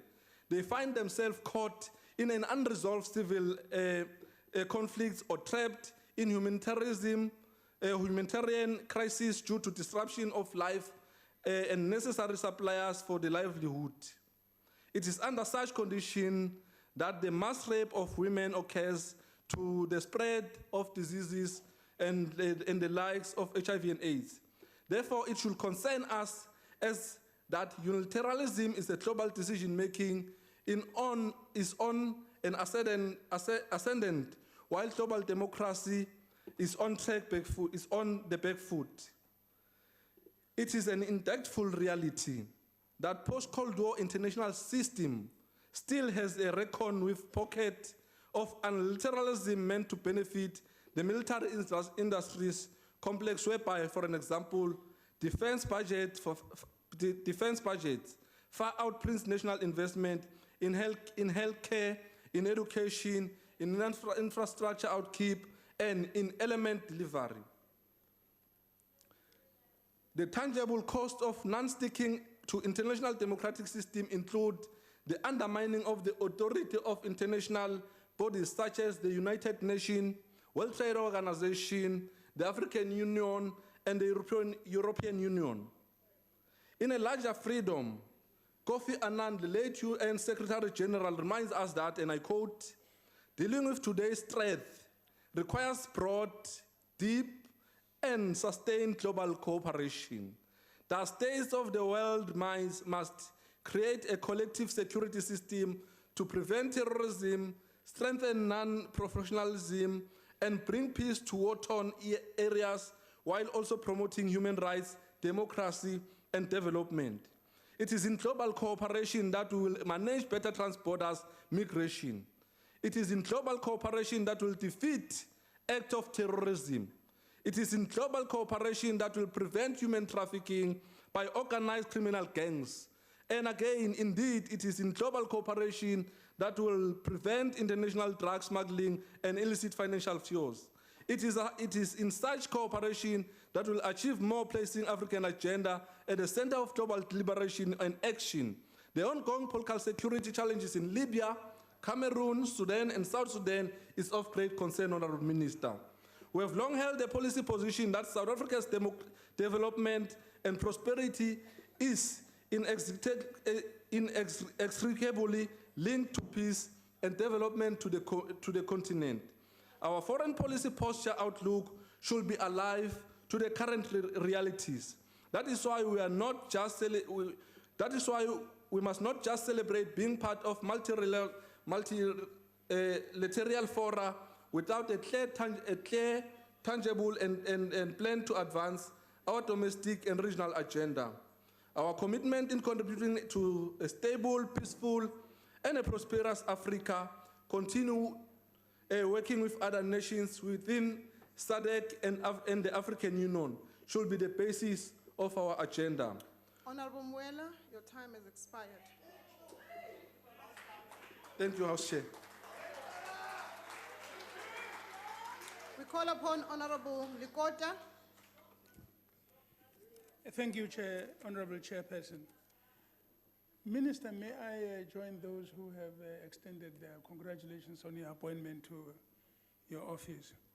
I want to comment on an issue that I think is very important. We, as South Africa, took a position when we graduated to democracy that in regard to the issue of the Middle East, we would not take sides, but we would be pro-peace. It is for that reason that our government, under the leadership of President Mandela, adopted a position that we must invite both Palestine and Israel to have missions here and to put own missions in the two countries. The idea being that we wanted to convey to them that South Africans had said, as South Africans, without anybody from outside, discussed the problems of their country and found a solution to that. And we did so because we also recognize the fact that the two-state solution of the Middle East was an initiative of both Israel and the Palestinians. It may not have been perfect, but it was the product of the owners of the conflict. What was important for us was to join the international community to support a process that saved the lives of people on both sides, but that necessarily needed to be helped and guided towards a more complete and acceptable solution. I would like to say to you, Minister, and your department, that South Africa must not be part of those who lose patience in the drive towards achieving the objectives both Arafat and his counterpart identified for their people and laid the foundations for it. We are now sitting in the United Nations with both sides. The flag of Palestine and Israel are flying there.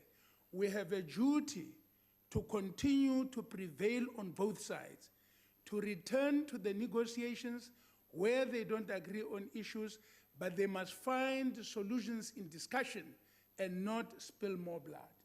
The countries of the world understand today that peace, any struggle, any battle, killing people can go on and on, but in the end, you can only solve it if you go and sit down and negotiate. And our leaders in this country, when they took up arms struggle, they made the point quite clear. We are not taking up arms because we want to kill whites or to spill blood or do that. We are doing so to put pressure on the government time has expired. to go to the negotiations with us. Thank you. We now call upon Honorable M.G.E. Hendricks.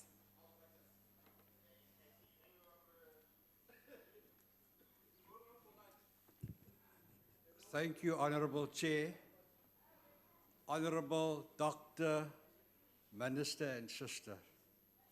when you were given the great honor to be our Minister of International Relations on the eve of commemorating President Mandela, we saw you realizing his dream of a free South Africa, which we all know he said will only happen when occupied Palestine is free. Now is not the time, Honourable Minister, to talk about the two-state solution. We don't want a solution for Palestine. We call for freedom for Palestinians. The same freedom South Africans enjoy today. One man, one vote. We cannot thank the leadership in international relations enough for their position on the Palestinian struggle. It was the Palestinians who facilitated a huge arms shipment of weapons from Libya via Angola and then in a Russian truck and more trucks to South Africa, where former Defense Minister Modisi took delivery. We should send weapons to Palestine. The truck is still here. It is disappointing that the African Renaissance and International Cooperation Fund budget has declined over the years. Does not help our President as chair of the AU to take further the dream of Brother Colonel Gaddafi for a united Africa. But we still have former President Thabo Mbeki who will support him, and we're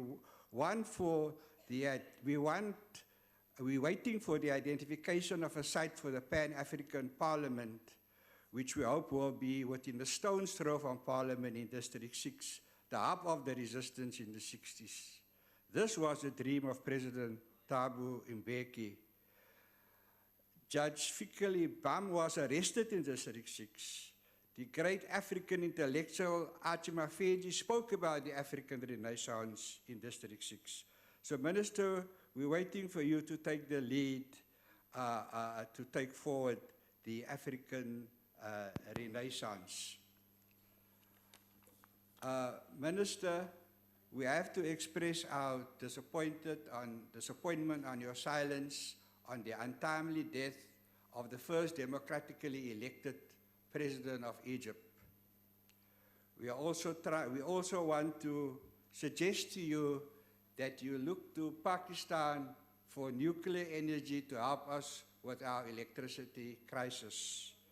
Our hopes lie in you negotiating a settlement between Morocco and Western Sahara, the ambassador, which Al-Jamaa hosted recently, because they are both close Honorable to our Hendricks, your time has expired. We now call upon Honorable M. Chetty.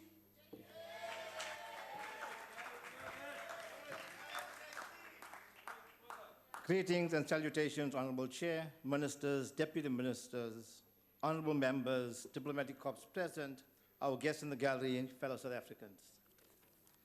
Honorable Minister, it will be a disservice to South Africans watching this debate if I do not bring to light that some members have come to this podium having not attended the committee meetings or even read the APP, but expressed blinding support for this budget vote. It's an act of criminality to those constituents that have sent them here. I quote the late, great Martin Luther King, who said, open quote, "Life's most persistent and urgent question is, what are you doing for others?" How apt, Honorable Minister, is this quote when the reference to the Department of International Relations and Cooperation and the role the department plays on the African continent? According to the annual performance plan presented to the committee, and Minister, depending on who you ask, the CFO will tell you it's 855 million, the Director General will tell you it's 955 million, and if you look at the APP, it's 1.1 billion. You take your pick, Minister. And this allocation for Program 5 International Transfers, which provides for South Africa's membership to international organizations such as the United Nations, African Union, and South African Development Corporation. A persistent source of discomfort during the Fifth Parliament was always that the South Africa was not receiving value for money in return for these membership fees. The amount contributed should surely ensure that we are at the forefront of setting the agenda, not merely sitting on the sidelines, as is currently the case. South Africa has always been the reluctant leader even when our African compatriots view us as a beacon of hope on the continent. But then again, one need not look far on why we struggle to own our place as a geopolitical leader.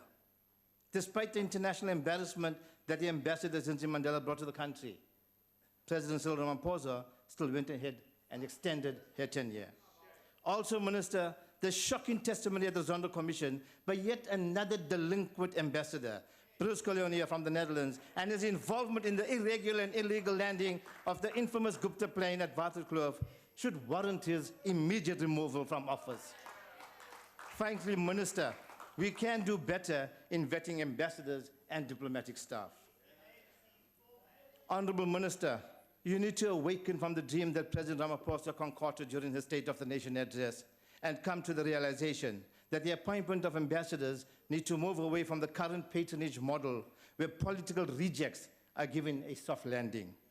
Government should be bold enough to appoint ambassadors from opposition parties who have played a role in the advancement of South Africa's democracy. Minister, this government's foreign policy veers to the east, where we seem comfortable to be playing second fiddle to China and Russia, has not been met with the same zeal from our own citizens. Students who, not of their own choice, but out of desperation, go to China to study medicine, suddenly find themselves with medical qualifications that can't be practiced in their very own home of South Africa. The Minister of Education, Brady Nzimande, made an unfulfilled executive promise to recognize these medical qualifications. Minister, you have an opportunity to right this wrong by taking up the plight of South Africans who spend years in foreign universities studying only to be rejected by their own country. We simply cannot lose this vital human resource. The department's handling of the suspension and ongoing investigation of its CFO leaves much to be desired. The lack of decisiveness has a direct bearing on how we effectively use DIRCO for the South African brand and meet our obligations internationally. Inasmuch as we seem to sing our own praises regarding the country's international footprint, this does come with financial constraints. Serious consideration should be given to downsizing some diplomatic missions and merging functions such as tourism advocacy with consular services. The need for cost-cutting measures has further been reinforced by the department's own acknowledgement that there's widespread, fruitless and wasteful expenditure across our missions and properties abroad. Spending money on properties that are not being used is not only a waste of money, but is an insult to South Africans who are both homeless and destitute. Honourable Minister, the Fifth Parliament went by, and the department failed to ensure that the Foreign Service Bill was approved. It is my sincere hope that you will play your role to facilitate the passing of this legislation during the Sixth Parliament. One of the mandates of DIRCO is to assist South Africa's citizens abroad, yet on numerous occasions, most of them have often been left stranded due to red tape. Honourable Chetty, your time has expired. Thank you, Madam Chair.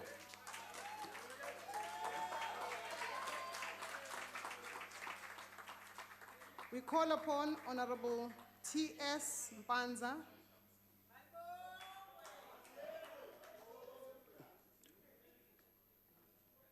Honorable Chairperson, the Honorable Minister, the Honorable Deputy Ministers, the Honorable Chairperson of the Portfolio Committee, Honorable members of the Portfolio Committee, Honorable members, ladies and gentlemen.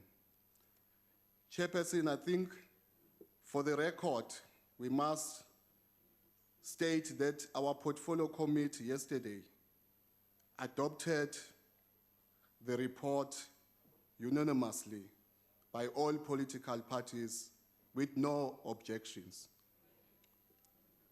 I'm going to focus on the issue of African Renaissance. Africa must take its rightful place in the global politics and development of the continent.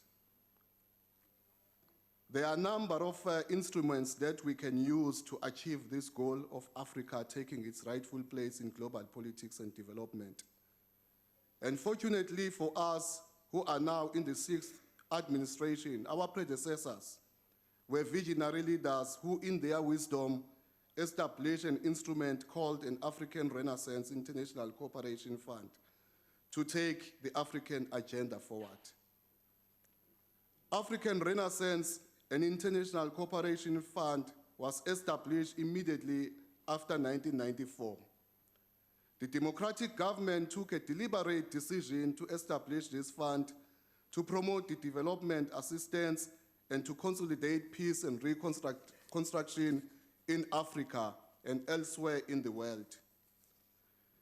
The fund was thus established in the year 2000 pursuant to an Act of Parliament, the African Renaissance and International Fund Act, Act number 51 of 2000. One of the objectives of the ARF is to promote democracy and good governance. The ARF would continue to support the South African Development Committee SADC election observer missions.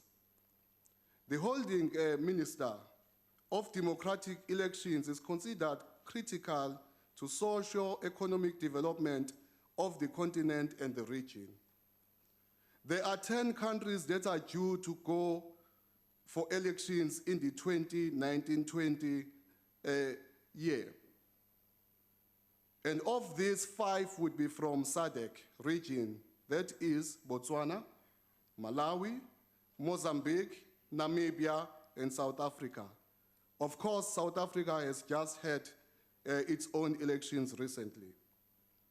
The ANC-led government believes that building strong institutions would enable South Africa to entrench the culture of good governance as well as efficiency and responsiveness, which is an integral part of Africa's renewal program. The ARF would continue to pursue its strategic objectives as outlined in the ARF Act with more emphasis on the provision of loans and investment projects to fulfill these strategic objectives. The good story to tell about this ARF fund is that the ARF granted its first loan to the government of Cuba, which is in line with the ARF future strategy of focusing on loans and infrastructure investment, which would aid in recapitalizing the ARF amid reduced allocations. Cuba is reported to have already serviced and paid its loan in full. We therefore thank and commend the Cuban government for honoring its commitment to this noble cause. The ANC, Cuba, Vumani Bo. The world continues to experience an increase in natural disasters. The fund enables South Africa to be counted among those who strive to restore human dignity and bring relief to the people in distress as and when humanitarian situations arise. One of the strives that we have also made as a country on behalf of the African continent is that South Africa is one of the largest footprint in the world when it comes to foreign policy implementation. I think this should be celebrated by all Africans across the continent. Chairperson, the signing of free trade agreements amongst African countries creates more space and opportunity for African countries to trade amongst themselves, thus boosting the African continent economic growth for the benefit of Africa and the world. This positive development should be commended by all of us. Charity begins at home, local is lekker. Furthermore, signing of these free trade agreements also reposition Africa as one big market that can now compete with other countries and continents from a position of strength than that of weakness, thus making Africa a force to be reckoned with in the world. Iyahamba le moto kahulumeni oholwa ukhongolose. Bathi ke imoto ehambayo izinja ziyayikhonkotha. Kodwa emile ziyayichamela. Hlonishwa Mpanza. Manje isikhathi sakho sesiphelile. Manje sebethi ke eriversayo ziyayidunusela njenge DA dunudunu. We now call upon the Honorable Minister of International Relations and Cooperation, Dr. Naledi Pandor, to close the debate.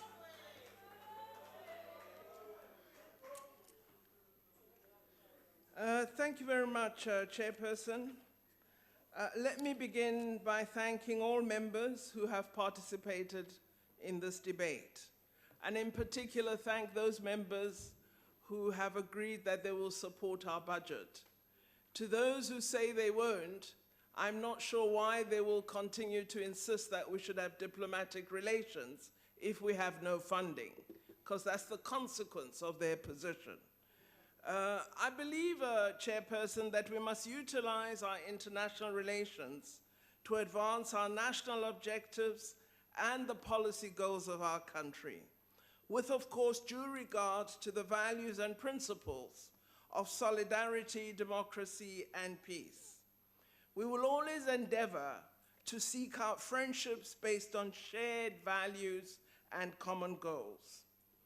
I confirm again that Africa will be a priority, and the expansion of the excellent platform established by our predecessors will be the foundation that I utilize to advance this particular objective. I believe that we must always show that we will reject misogyny, racism, and chauvinistic ethnicity in all its forms in our diplomatic collaboration. Solidarity networks that seek to advance a progressive agenda for the world are the networks we will attach to. On the Middle East, we take side with the oppressed. We do not reject Israel when it wishes to discuss a genuine settlement. The two-state solution remains the objective of all members of the United Nations, but we must act to indicate that we are concerned at the lack of movement. We are concerned at the lack of freedom. When there are genuine steps for peace, we are ready to consider again. But it cannot be that we act as though matters are normal, when there exists a condition where a people enjoy no rights whatsoever. We cannot attach purely to the theoretical. We must signal that we are concerned. That does not mean we give up. It means we are ready to engage in discourse leading to a solution. Mr. Mandela didn't say a two-state solution even where no movement exists. He said the people of Palestine stood shoulder to shoulder with us. We must stand shoulder to shoulder with them. And we will be there with the people of Israel and its government once it is ready to recognize that the two-state solution must be brought into reality.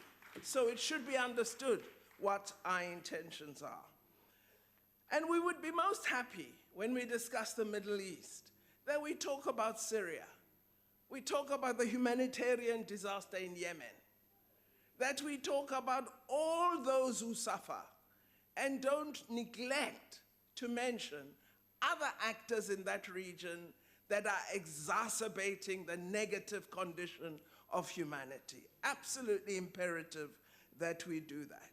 We agree with honorable members that the budget decline is a real concern for us.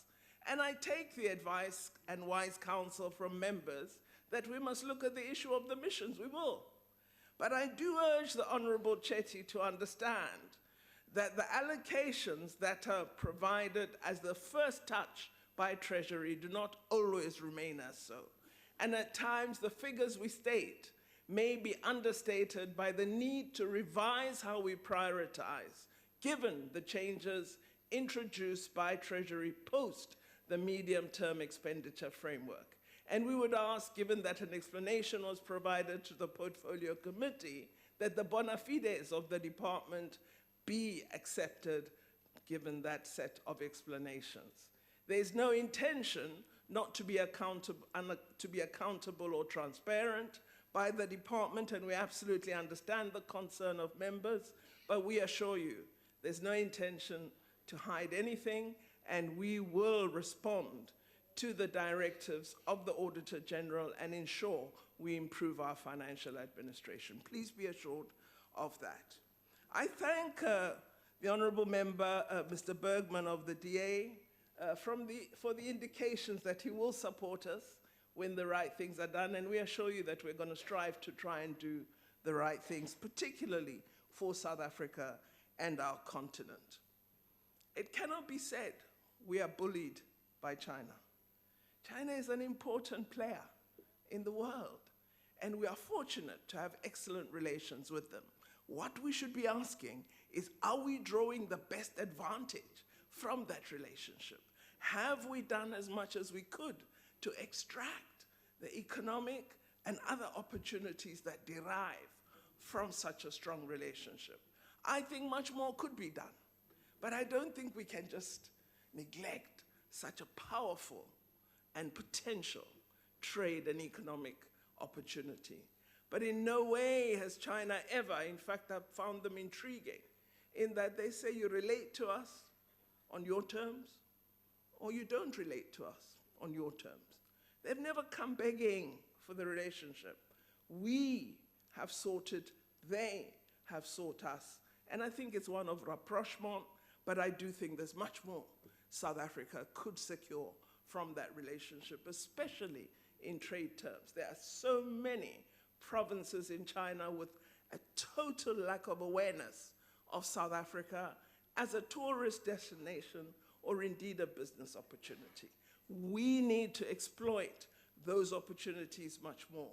We need to go into the deeper recesses of China and begin to build a whole set of new, unimagined relationships up to this point. So there's a lot that can be done, and I think we need to explore that. But the notion that we are bullied, cajoled, etc., is a mistaken one.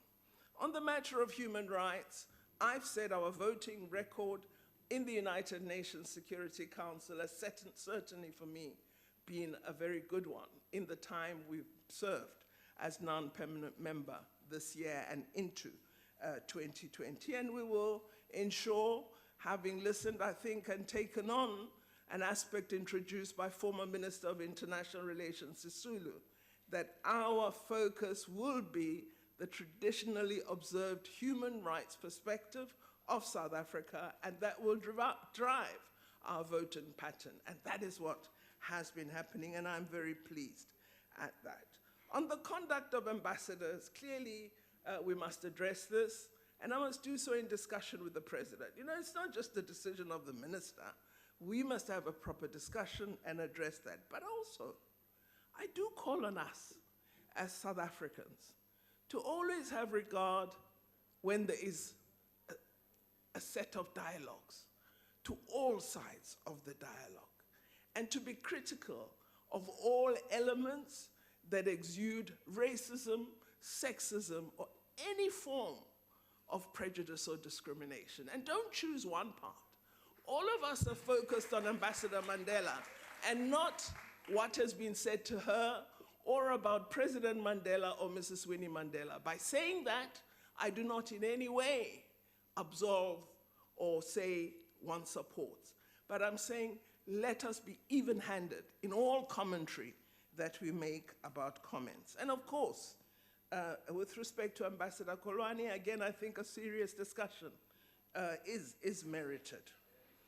On the matter of our chairing of the African Union, I hope we're going to show the continent that we really take the continent seriously, and that we're going to develop a set of programs and interventions that will enhance Africa's place in the world and progress with all the agenda programs of Agenda 2063. We as Africa must begin to make real advances. And this is why I have inserted the notion that let's use South Africa's capacity for research and innovation to begin to place Africa at the heart of developing new ideas and new products. We haven't done a quarter of what is possible by our continent. We're not yet using the opportunities for creating a knowledge-based society. So let's begin to think differently. Africa's change doesn't only happen through resolutions at the African Union, in the economic communities, or at the United Nations. The change begins by how we use our talent and our institutions.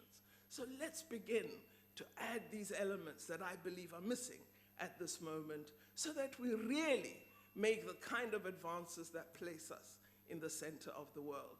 If we do that, I believe finally our continent and our people will come into their own. I thank you all for participating in the debate. Thank you.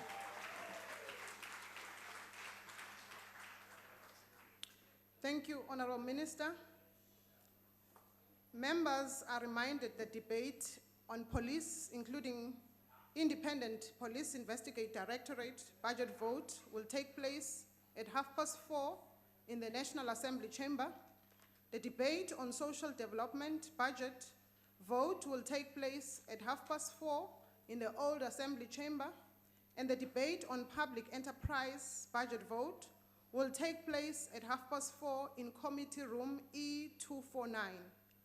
That concludes the debate and the business of the mini-plenary, and the mini-plenary will now rise.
here on the screen.